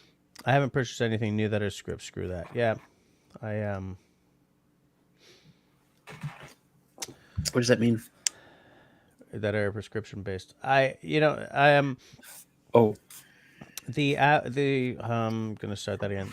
The app that I use, Final Cut Pro, is it's by Apple, and when I bought it, it was expensive. It was like $300. Now I think it's like $400, but I bought it 10 years ago, and I haven't had to pay for an upgrade. Like the upgrades, once you've bought it, the upgrades are non-paid, are non, they're free. So I kind of feel like I've gotten my money's worth out of this app at this point. With DaVinci, though, the free version is so powerful that you may never need to get to pay for it. You know, like it's the because with DaVinci, you get the full function, you get the full basic functionality for free, and then if you decide to spend the $300 or $400 or whatever it costs, that gets you some really pro features that I would easily go out on a limb and say most of us are never going to use. Like off the top of my head, I don't remember what any of them are. There was like some studio level sound editing capability, I think. But look, I have a great setup. If I didn't already have a great setup, I probably would have gone for DaVinci and paid for the full version or something. But I wouldn't be going to it from a second-rate editing setup. My current editing setup is pretty good. Final Cut Pro is quirky in some ways. Like it doesn't work the way the Adobe, Premiere doesn't work the same way as Premiere works. Definitely, neither of them work the way DaVinci does, because DaVinci is designed as a studio level editing software. It's not designed to be prosumer or, private, private consumer. It's designed to be a production level editing suite, and so it works like one with nodes and stuff that the other two just don't. And to a certain extent, it's your editing philosophy that decides what you're going to use. Some people are very comfortable with Premiere. Some people love DaVinci. What I love about DaVinci is the feel of, like, when I really learned DaVinci, I'm not a DaVinci expert, but every time my skill in DaVinci went forward a little bit, because I used it when I couldn't get Mac OS to work, it felt like an accomplishment, which is good if you like the zing of, oh, accomplishment, but it's bad if, wow, this is hard, Yeah. Hold on a second. Kristen doesn't know what she's going to use. David is suggesting DaVinci. She's saying she might. Yeah. Al is using Adobe CS Premium dated from 2004, and you still use it. Yeah, that's probably the best way to go about it. Well, and I used something similar. I think it was a Adobe Premiere Pro, something like that. Really, really old version, and it did everything I wanted to do. It probably still would, and I should still be using it. But Sidira wanted to edit her own videos on her laptop, and for some reason I couldn't make it work. So we ended up doing the subscription thing, and I freaking hate. Yeah, It's something stupid like $30 a month as well. Yeah, I've never paid for Premiere because I was already using Final Cut Pro when they went subscription, but I did pay for not a long time. I did pay for a while for Photoshop and Illustrator, and that was $32 a month. But like as soon as they went to subscription, I started researching other apps to replace them. Hey, hey, Dennis, did you open the blue? Yeah. Are you drinking it? I give it a little nosing. I missed the pour and everything. Give it a little nosing. I haven't really started drinking it yet. Dennis, I hear that your show was great tonight. A couple of people in the side chat here have said, man, Dennis's show was something to watch. So I'm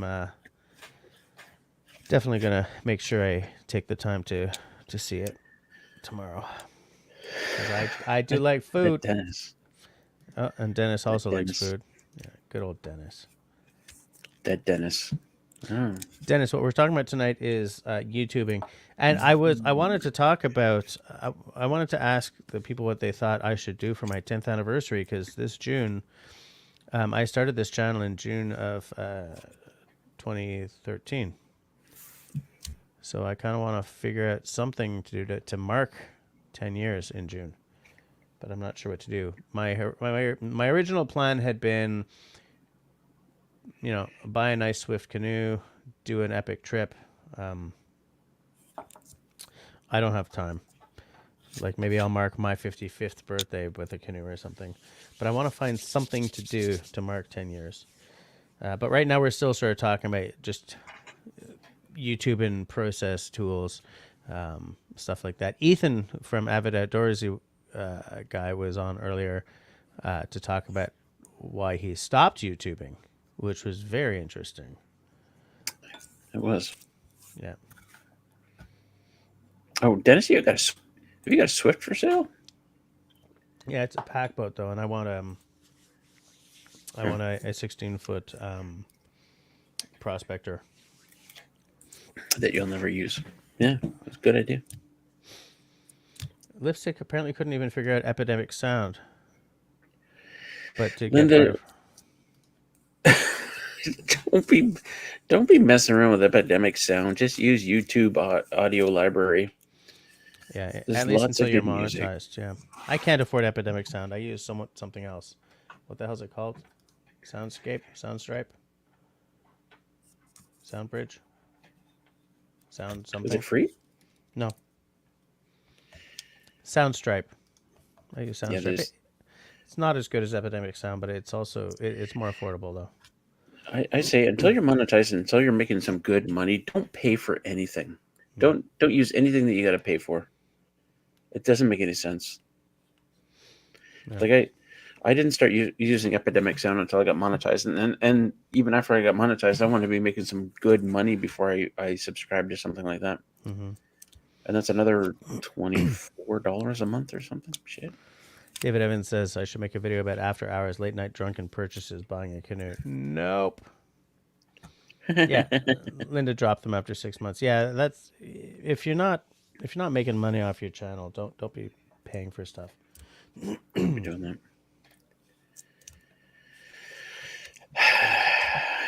I would. I doubt Jess could get the time. Well, in fact, I'm going to. I should come there in May, Al, because I'm not doing shit here in May. I'm not doing anything. I don't go outside in May. You don't go outside? Why? Because of black flies? No, May should be. Wait, is it? Yeah. Yeah, black flies, and it's funny because people say, as soon as I mention that, people always say, "Oh, they bite, they're terrible," and I'm like, I don't know if I've ever actually been bitten by one. That's not the problem. Is that they just constantly dive bombing you and trying to crawl under your, it's like, ugh. Black fly, the little black fly. Always a black fly everywhere I go. Mosquitoes. Deer flies, mosquitoes. Okay, they're annoying, but they're not as bad as black flies. Yeah. Shawnee says, to celebrate, I should make confetti with flowers and throw them at the camera. Then make a meal over the fire, read us a page out of a book, celebrate you. Yeah, I think what I got to do is get, maybe go camping for a couple of days. Hold on a second. Canoe says, I missed Ethan tonight. Missed his videos. Yeah, absolutely. May, you can help me put the new crate in. What the hell's a crate? I don't know, but yeah, we could do May. You want to do May? I can't afford to come and all, but Well, how far does he live? No, let's not get too geographically exact here because, I think it's a 7-hour drive. Is that it? Or a 9-hour drive? Oh, crate motor. Okay, fair enough. 7-hour drive? Yeah, you can afford that. It's just gas, right? I forget. Al, can you put your address in the chat there, and I'll take a look. I forget what it was. Just drop your address right in the side chat. But you know what's funny is Al could drop his address in there. If anybody actually showed up at his door, they'd be in a lot of trouble. Yeah. I don't know if you've ever watched a YouTuber called Boogie2988. He's kind of in the gaming space. I have watched him. I know exactly who you're talking about. Yeah, I used to watch him a lot. He got in some trouble because somebody showed up at his door. Like somebody figured out where he lived and showed up at his door, and he answered the door with a handgun and actually sort of fired a warning shot. Okay, so there's a much larger story there, but you can't do that. Yeah, I mean, I'm just condensing it because it's just it's an anecdote. Canoe Hounds. Dennis says I should make a drink like the Canoe Hound and call it the Rain Dance. We can drink it on your anniversary. Yeah, I made one called the Rain Dance, but I don't like it. I have to rethink it massively. I definitely 7 hours. 7 hours, Al. 7 hours. So for a 7-hour drive, here's what you do. You load up an episode of Hardcore History because they're all like 5 or 6 hours, and then you load up some music for the rest of the time. I like where your head is at. I'm partial to audiobooks actually. Oh, fair enough. Yeah. Like nothing passes the time in a car like an audiobook. Yeah. Even one I've already listened to. You just reminded me that I've got an Audible subscription and I haven't taken advantage of it in like 3 months. Oh. I better fix that. Ooh. Oh, I like that idea. Yeah. Did you put that up? Yeah. Sorry, I was looking at a map. Stop looking at maps. We're doing a live stream, man. Hey, we should invite Dennis on because we're talking about YouTubing. Oh God, Dennis again. I'm just gonna sit here and drink my whiskey. Christ, that guy. All right, I'll send him the link. Oh, we had Ethan on. We got you on. I don't know. Dennis is like such a. Hold on. How do you spell meathead? Okay, I got it. Here we go. You're such a brat. I just tore my damn PJ pants. Oh, damn it. Darren, burn it.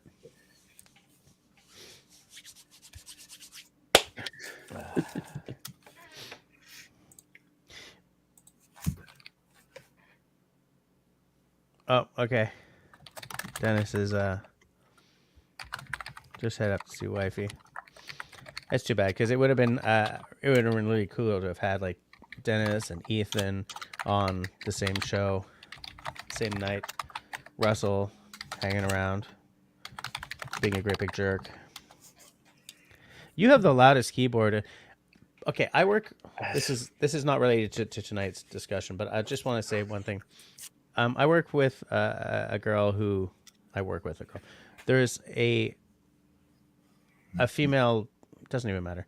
There's someone who works at my company who her and her boyfriend make keyboards like as a hobby, and so she's always like sitting there with a $400 keyboard. Dennis, I'm adding you to the stream now. Okay, you ready? Yeah,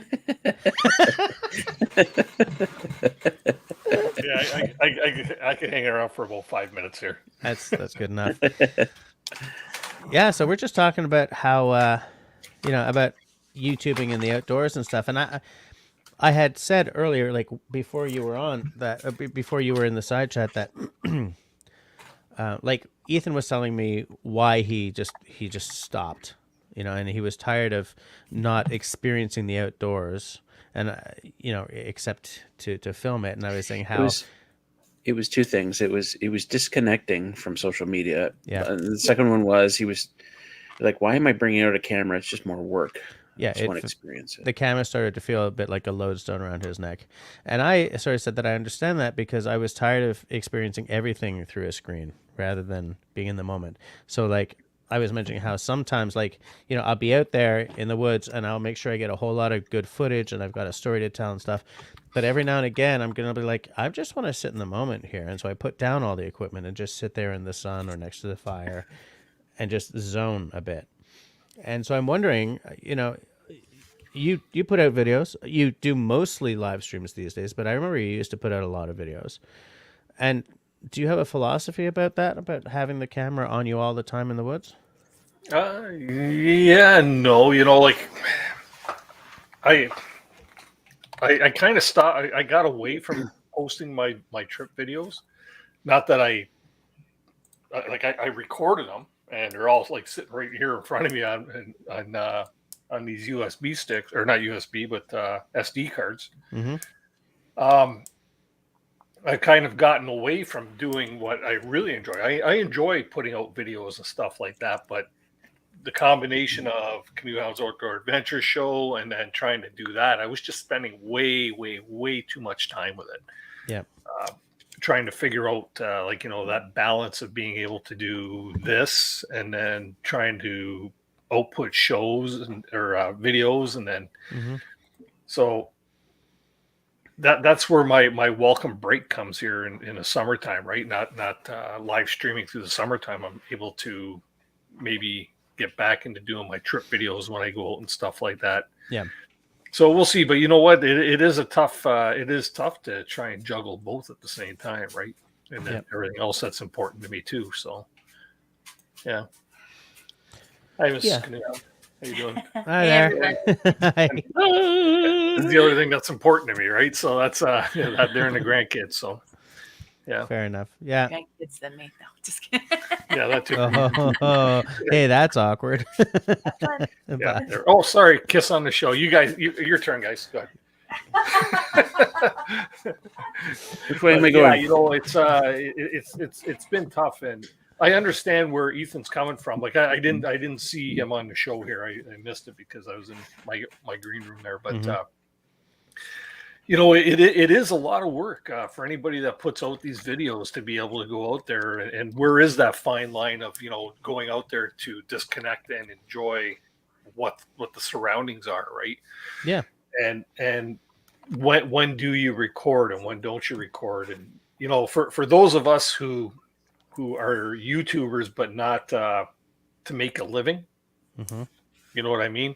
You get guys like, I'm just going to throw a few names like Mr. Robinette and John from Lost Lakes and the Bears, and they make their living off it, right? So for them it is a job, and maybe that's the way their disconnect is. But for somebody like myself, or maybe you, Jess, or Russell, it's we're not making a living off this. We might make a few dollars off it, but we're not making a living off it. So it's not my job, it's my hobby.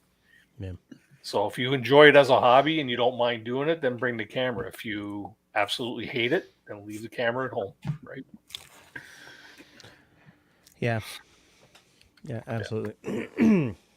Over the next little while, what I'd like to do is, because I traded up my camera, right? This is my old 80D, and now I've got the 90D. I'd like to take Camille out and teach her to shoot a bit, because she's very interested. She goes to a video day camp most summers and March breaks. She's got a little, those little camcorders you flip out there. Yeah. She asked me for one for Christmas last year. So she's very interested. And so I think I may do a few videos where, I'm sort of showing her how to shoot the stuff and see what happens. And maybe there's something I can put on my channel, and maybe there's not. But she's not old enough to have a channel yet, like legally speaking, from YouTube. But I think it would be really nice to have that kind of experience with her, sort of doing some cool, daddy-daughter time showing her the ropes. Mm-hmm. Yeah.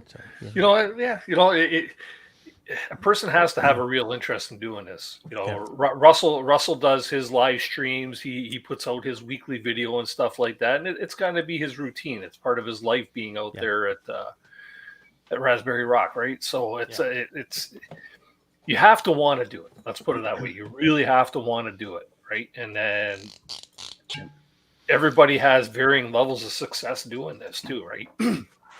There's those that might have a difficult time hitting 1,000, and there's the guys that'll hit 100,000 in a week. You know what I mean? It all depends. It's a tough gig. YouTube is a tough gig. YouTube is a very tough gig. Yeah, I got somebody that I know who's been picking my brain and trying to figure out how to be a successful YouTuber in the gaming field. And I told him, well, first off, I know nothing about gaming, and secondly, I know very little about YouTube. It's like, right.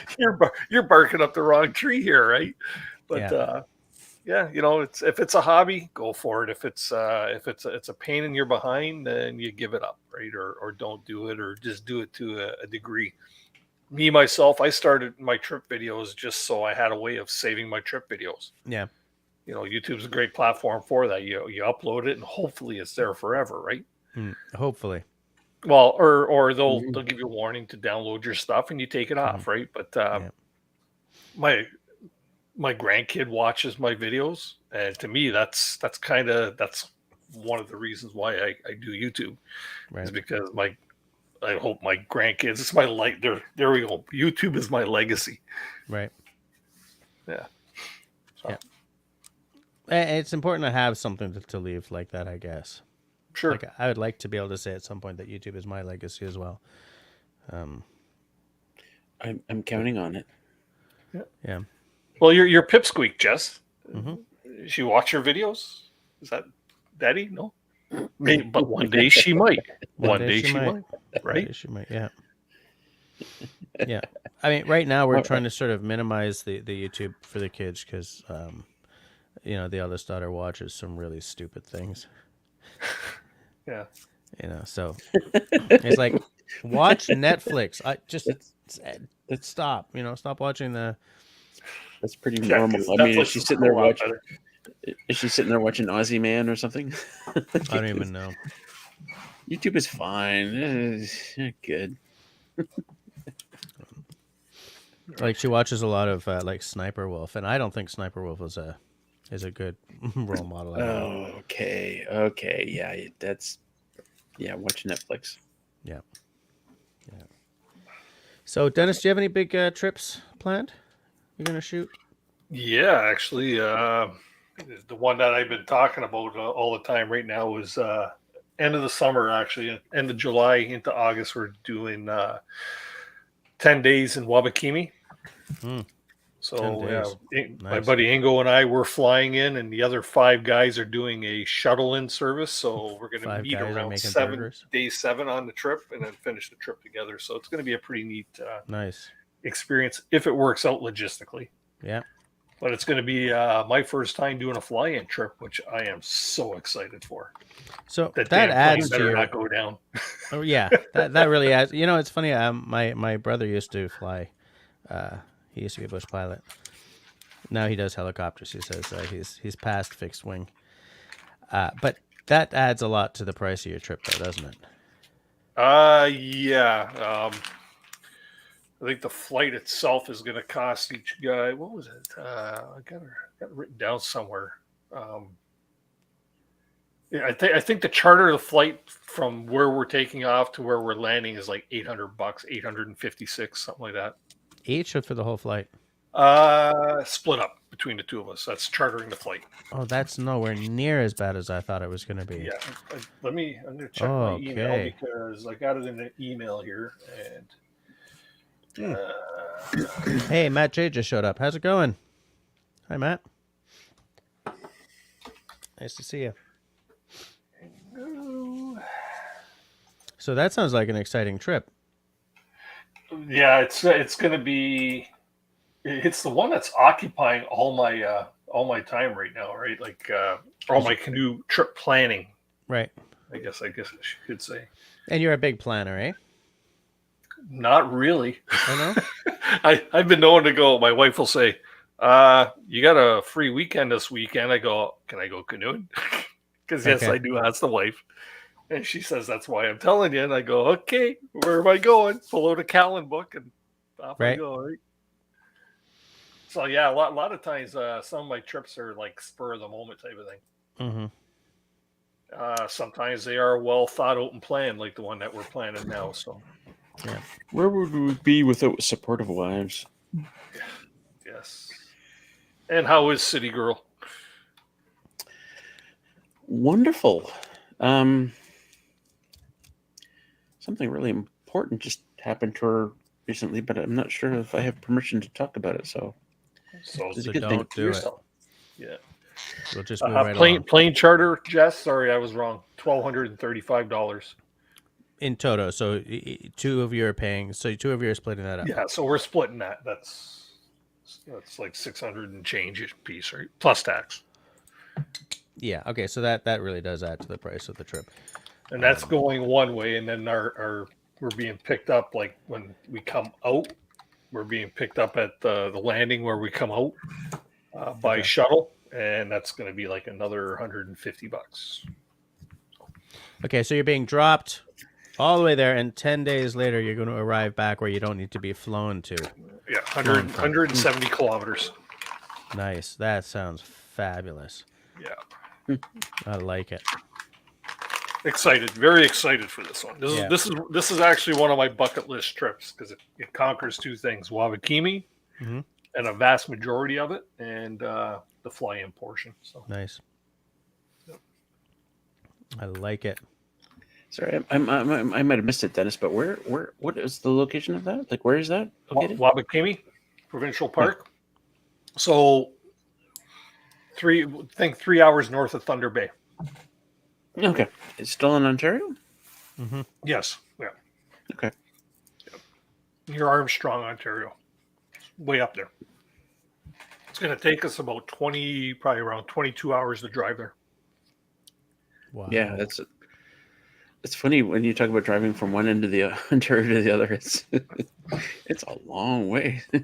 That's why I always say that driving like from Montreal to Vancouver or something is like 3 days of are we out of Ontario yet? Yeah, You know? It's a nice drive once you get up past Sudbury. It's a nice drive. Well, I shouldn't say up past Sudbury. It's as soon as you hit cottage country, it's a nice drive. But then you hit the hills, the mountains, not small mountains, past Sudbury, and it's nice. Destiny says there's a cool documentary about a guy who went to Wabakimi and lived off grid. I didn't know that. Do you know anything Wendell about that? Beckwith. Evidently, you do know. Yeah, Wendell Beckwith. yeah, we're actually stopping. He's look up on Vimeo, Finding Wendell Beckwith. It's a documentary by his I think one of his sons or his grandsons. Finding Wendell. This guy from I give you the story in a nutshell. This guy was from Wisconsin, left his family of 5 kids and wife to soul search and be his own man. He's the inventor, I think, of like the ballpoint pen or the ballpoint for the ballpoint pen. Okay. Oh, he's got money then. Well, I don't know back then. He died in 1980 on his property or his leased property, but he basically squatted in the middle of Wabakimi because he determined it was the center of the universe. And Okay. built all kinds like that. Being a bit of an inventor and a very intelligent man, he built some really cool stuff, and that's one of the destinations we're going to check out on Best Island is the ruins of his cabins. So, Are they like maintained as a historical? no, the Ontario Parks is letting it all go. They don't want to be liable for it. Fair enough. One is in total ruins, the other one's half in ruins, and one is like a Getting third there. in ruins type of thing.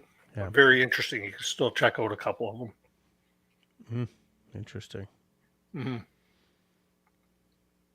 Hmm. So that's I've going to be never one of the highlights of the trip. Hopefully. I'm gonna check out that documentary. You say it's on Vimeo, eh? So it's not gonna be on Netflix or I anything. believe it's on Vimeo. It's called Finding Wendell Beckwith. Okay. All right, I'm gonna check that out. Absolutely. It's funny, like how we live at a time when bushcraft and canoeing has all these like really slick brands associated with it, right?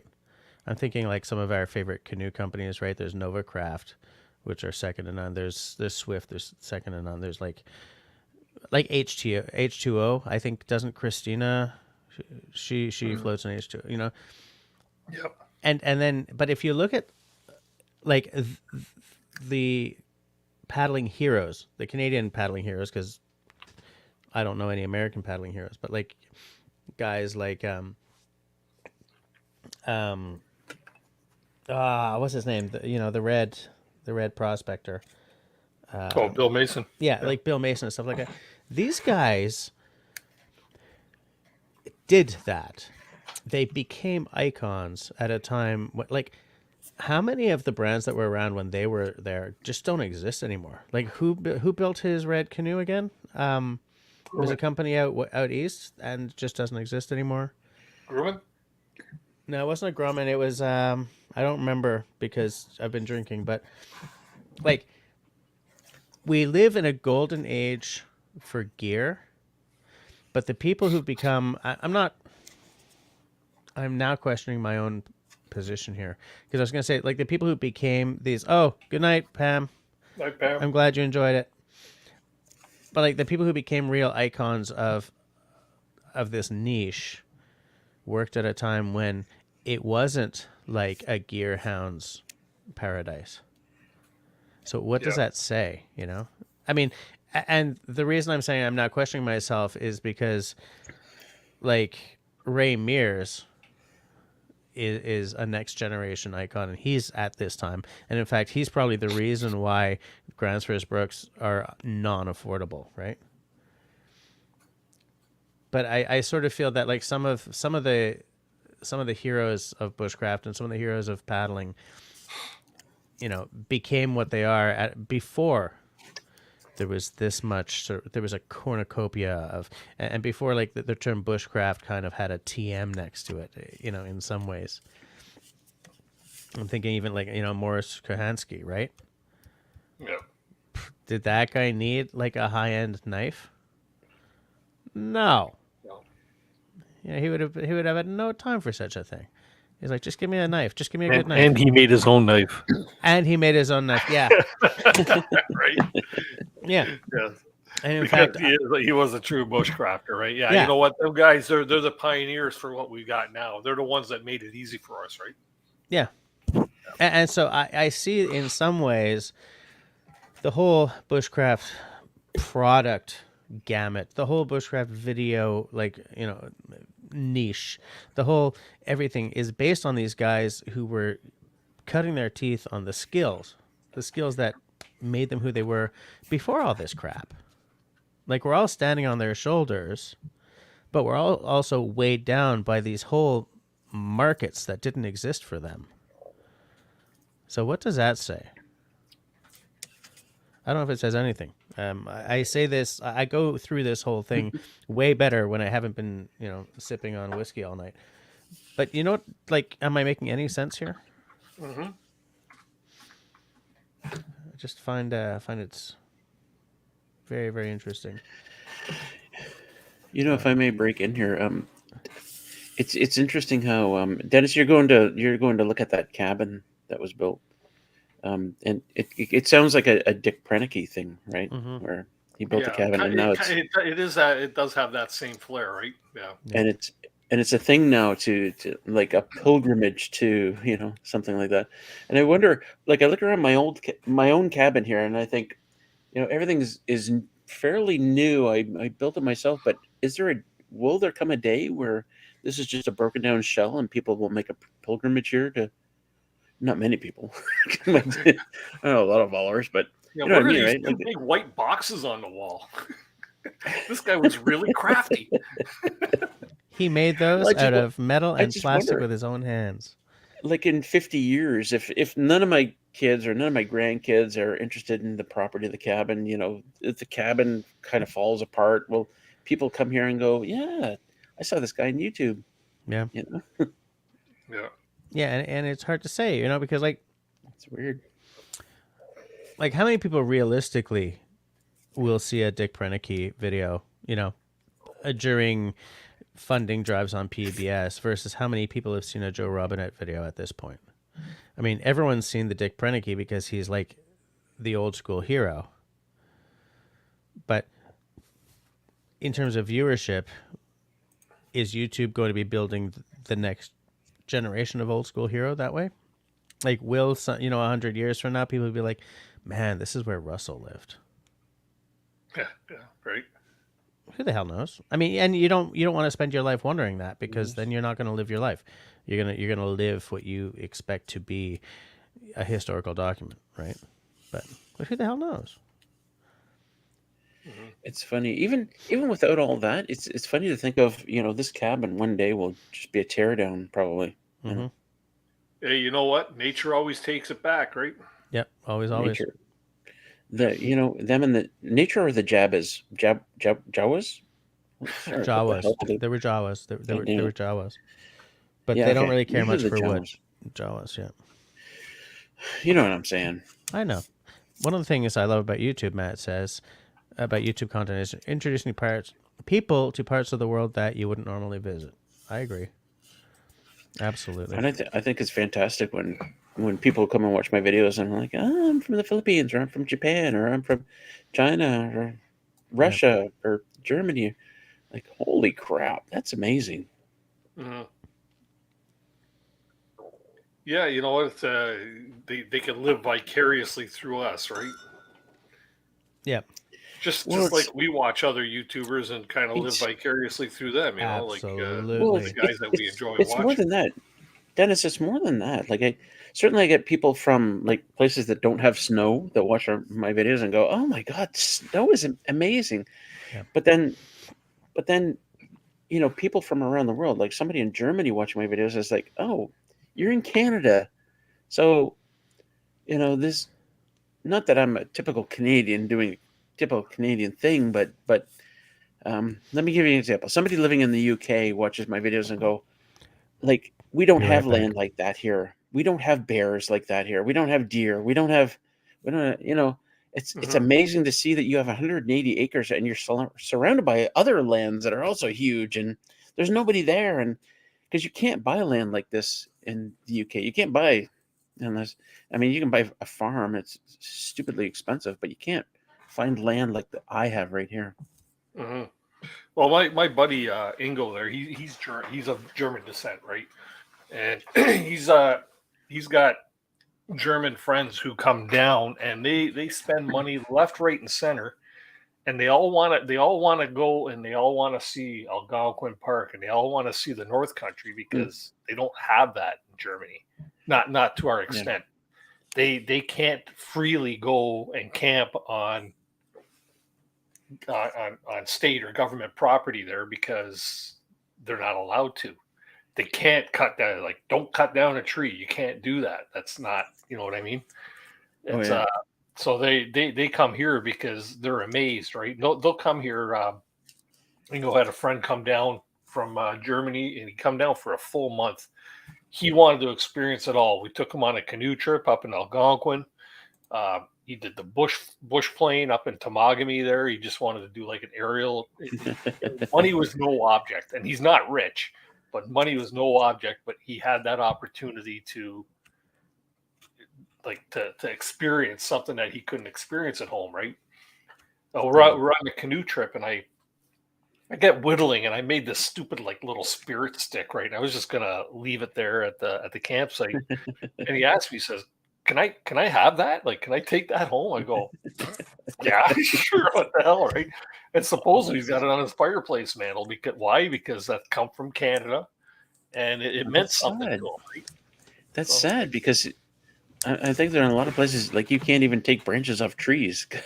Yeah, exactly, right. So we were pretty like Germany's a small country. in retrospect when you think about it, like compared to Canada, obviously, right? Well, it's And pretty big, but yeah, compared to Canada, yes. yeah, Small. but their population is greater than Canada, right? Well, it's everywhere in Europe, right? You can't find wilderness like I have here. You can't find wilderness like the Algonquin Park, which is. And it's funny that I never understood that until I started doing YouTube and until I started doing videos and people told me, like, I walk out of my deck and I do videos there and people are like, you can't get that here. You can't. It's impossible. Yeah. I love what Grace said here, because this is YouTube in a nutshell right here. Prior to YouTube, I never gave Canada a second thought. Glad I got to know Jesse and Dennis, but not Russell, I see. Russell, not so much. Like YouTube Bushcraft and YouTube Off-Grid and YouTube Homestead is why people know about Canada in some cases. Do you know what I'm saying?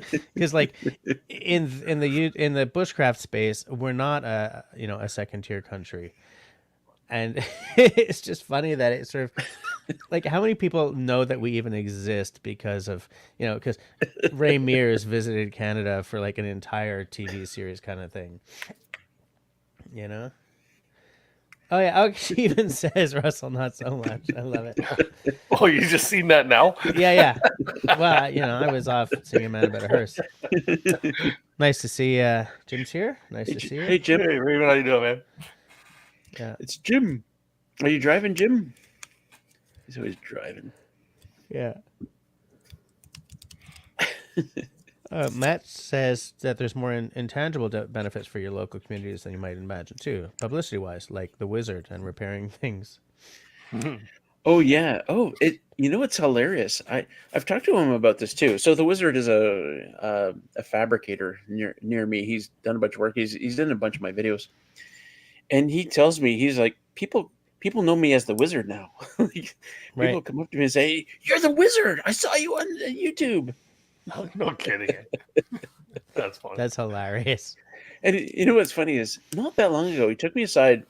He's like, "Russell, I think you need to know this. Now the people call me the Wizard, and I think that's the most appropriate term for me. I am the Wizard. It makes a lot of sense." Said, absolutely. Yeah. You branded him. Yeah. He gave him a personal What brand. did he put a little sign outside his door now that says the Wizard? I love it. That's terrific. Yeah. Maybe we should make him up some stickers, Russell. Yeah. Surprise him. Make him a logo. The Wizard. The Wizard. Yeah. Indeed. The guy with the wizard hat, a couple tools in his hands. Hey. Yeah.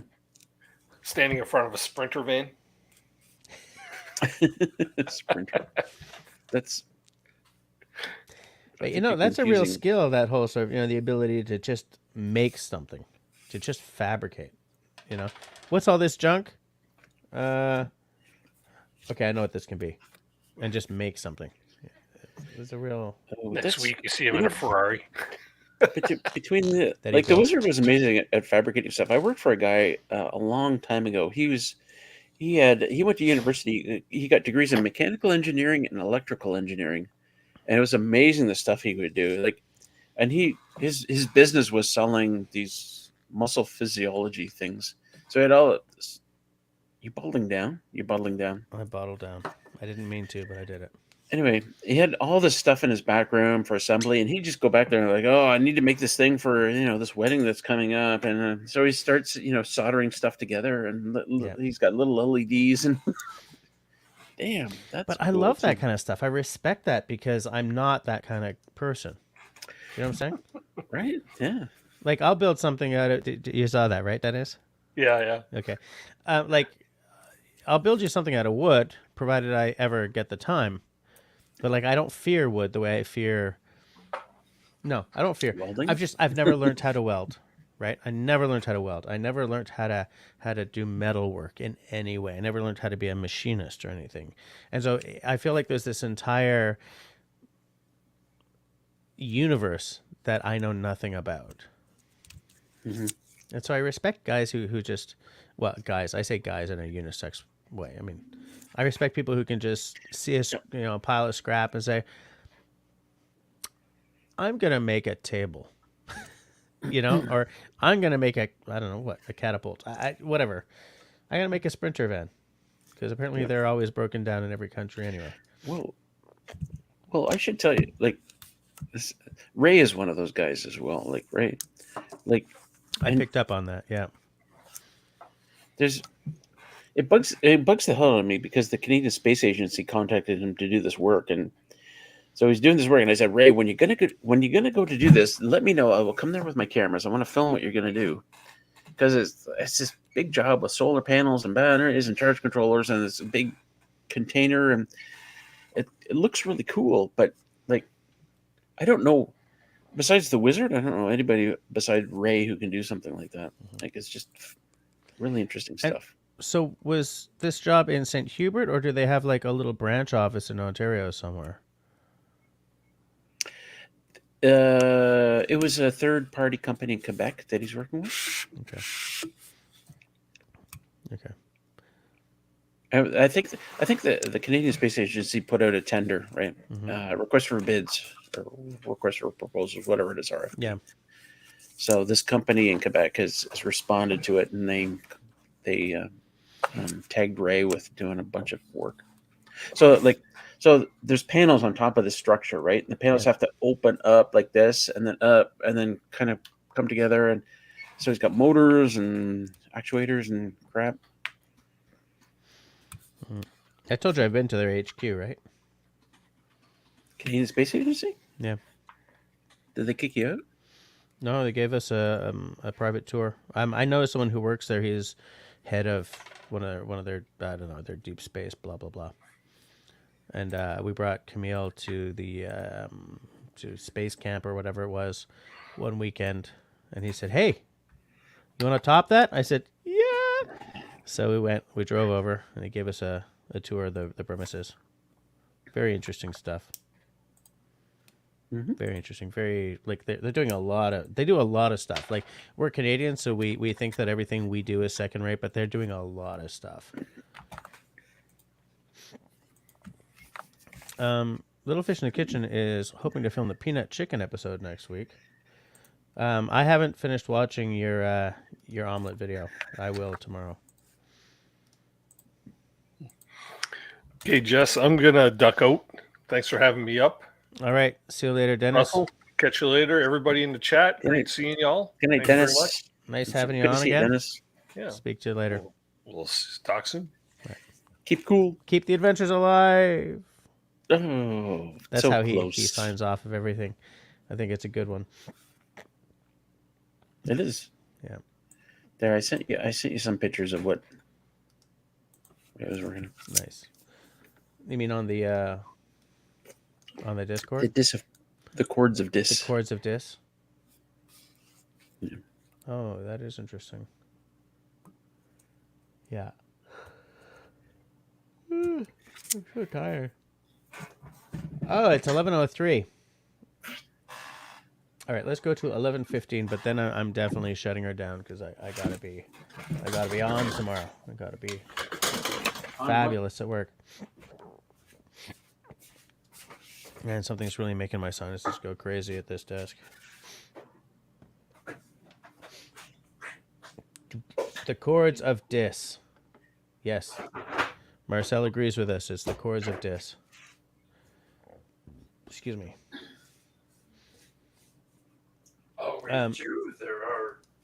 Matt J. visited the Parks Observatory a few months ago. That must have been interesting. That must have been cool. That's a big name observatory. I tell you, man, if I had had the math, I would have loved to have been an astrophysicist or an astronomer. Oh yeah, that'd be fun. Yeah. What happened to David Evans?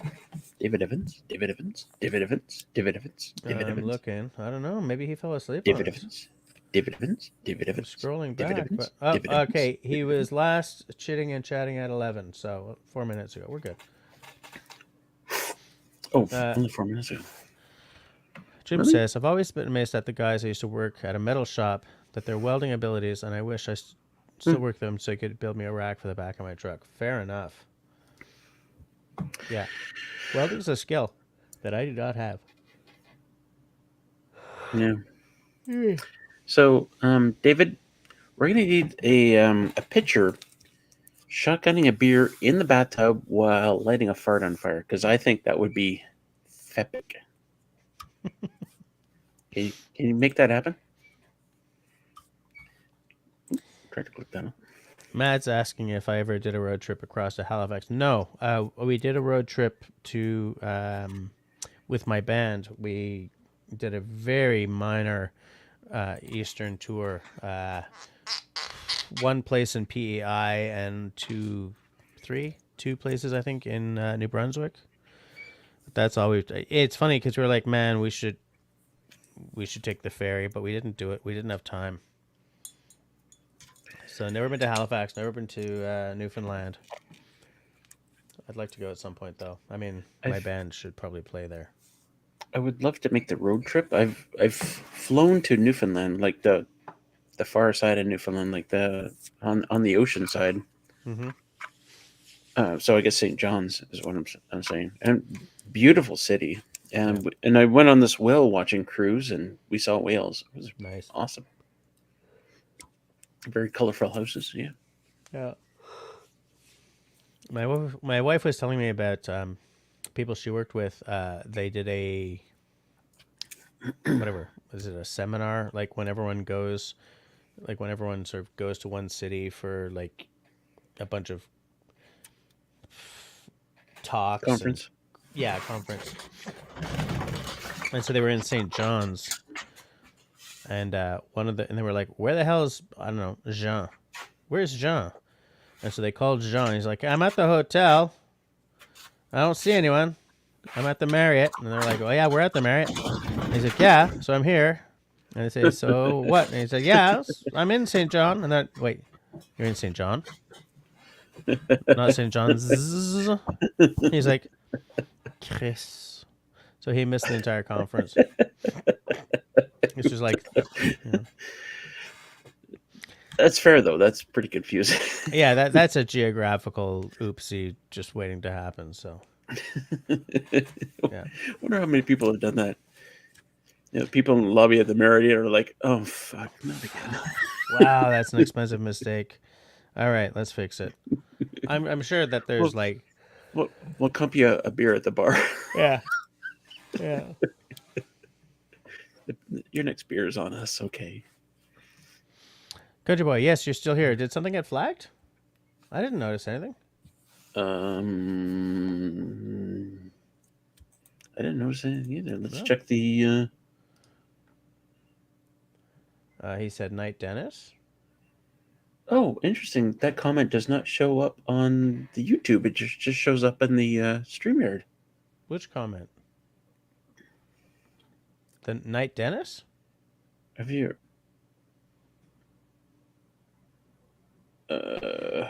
He said he liked Thai food? What? That's weird. Oh no! Wait! Sorry, it is lining up.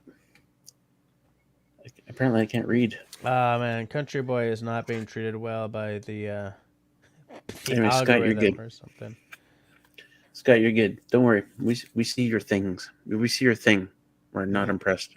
Let's not see anyone's thing here.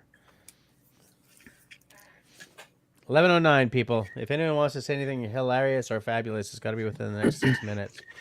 I'll tell you what. My shawl is fabulous. Yeah, Look it's at my nice. shawl. I'm envious of it because I'm sitting here kind of chilly. I was gonna go and get a blanket, but I figured it would look.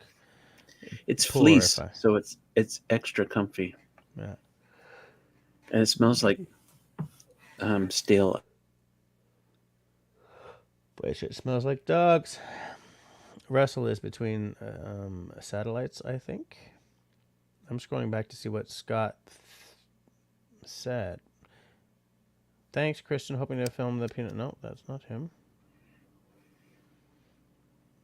I just don't get this, dude. I don't know why Scott gets flagged, but it doesn't look like he was flagged for anything tonight. No, you can. Uh-oh. Matt says, I got the best worst joke. This is going to be a dad joke, right? Ah, no, rats. What sort of bees make milk? Boobies. Great. No, it's boo bees. Bees. Boo. All right, let me type it in here. Boo bees. Jim says, I kept getting a whole bunch of comments from Excuse Me, and I wondered, is Excuse Me the former Cap Mac? I think that's with a K. Yeah. Well, we Mac. wondered that ourselves, but who knows? Yeah. What? Where are you getting those comments from?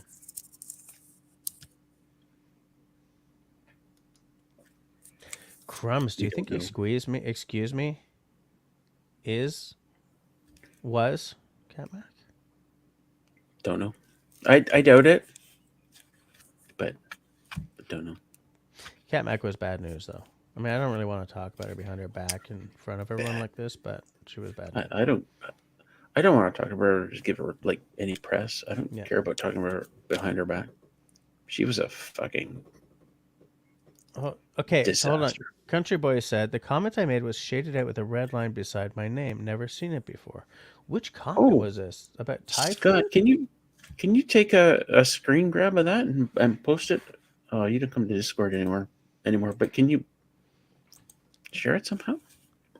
I'd like to see that. I've never seen that before. And I'm looking at the chat right now on my other screen, and I don't I'm looking for the comment, but I'm not seeing it. Because if David says that nothing's flagged, because he didn't flag anything, I didn't flag anything tonight. Russell didn't flag anything. I don't see anything about the Thai food either, but okay, so a comment from you from 11 p.m. to Little Fish. And then you said Night Dennis at 11:03. And then 11:07. Am I still here? Looks like another innocuous comment. And then 11:08. I said I liked Thai food. Yeah. Weird. I don't know. I don't get it. Hold on a second. Oh. Jim. I don't get it. So frustrating. Oh, it was right before he said goodnight to Dennis. I don't even see that comment there. Horn. Did you just say horn? Yep, that's my new thing. Hi, horn? What? Horn. Horn. Yeah. I don't even see that comment. So that probably didn't even get posted for some reason. No idea. Something about Thai food. Who knows? I do like Thai food, though. I do like some Thai food. It's very good. Like real Thai food or like Canadian Thai food? I do not know if the Thai restaurants I go to are absolutely authentic or not, having never been to Thailand. Know what I'm saying? I know what you're saying. Yeah, I get it. It's cool. It's cool. Is Al still with us? Al, still there, brother? I would have thought that he would have said something when he saw me bottle down the blue. Yeah, you don't rate. Such a heavy bottle. It's funny, like how much of the bottom of this bottle is absolutely solid. It is a solid bottle. I got a couple. Yeah, absolutely. You know when you see in the movies where somebody breaks a bottle over somebody's head? Yeah, they're not using that bottle. No, that'll kill you. I think that most bottles would. Like, I mean, they don't use real bottles, right? They use whatever it's called. Yeah, like, it's like candy or something. Yeah, like rock candy. Bettina, we're not sure. We're moving on. We're not. Bettina, oh my God. She was here before, and then she was away because she went to hot tub, and now she's back. The hot tub. What was in that hot tub, Bettina? In the hot tub. Damn. It's hot in the hot tub. In the hot tub. Okay. Ow! Before this live stream completely degenerates, I would like to point out that it's 11:15. I said we were going to 11:15. Then I was shutting her down, which I'm going to do because I cannot suck at work tomorrow. So what I want to say to you is, between now and next week, I'm just going to stop yelling before I continue that. Between now and next Tuesday, everybody, please stay sane, stay safe, stay healthy. I got that all mixed up. And be kind to one another. And see you next week. pea soup.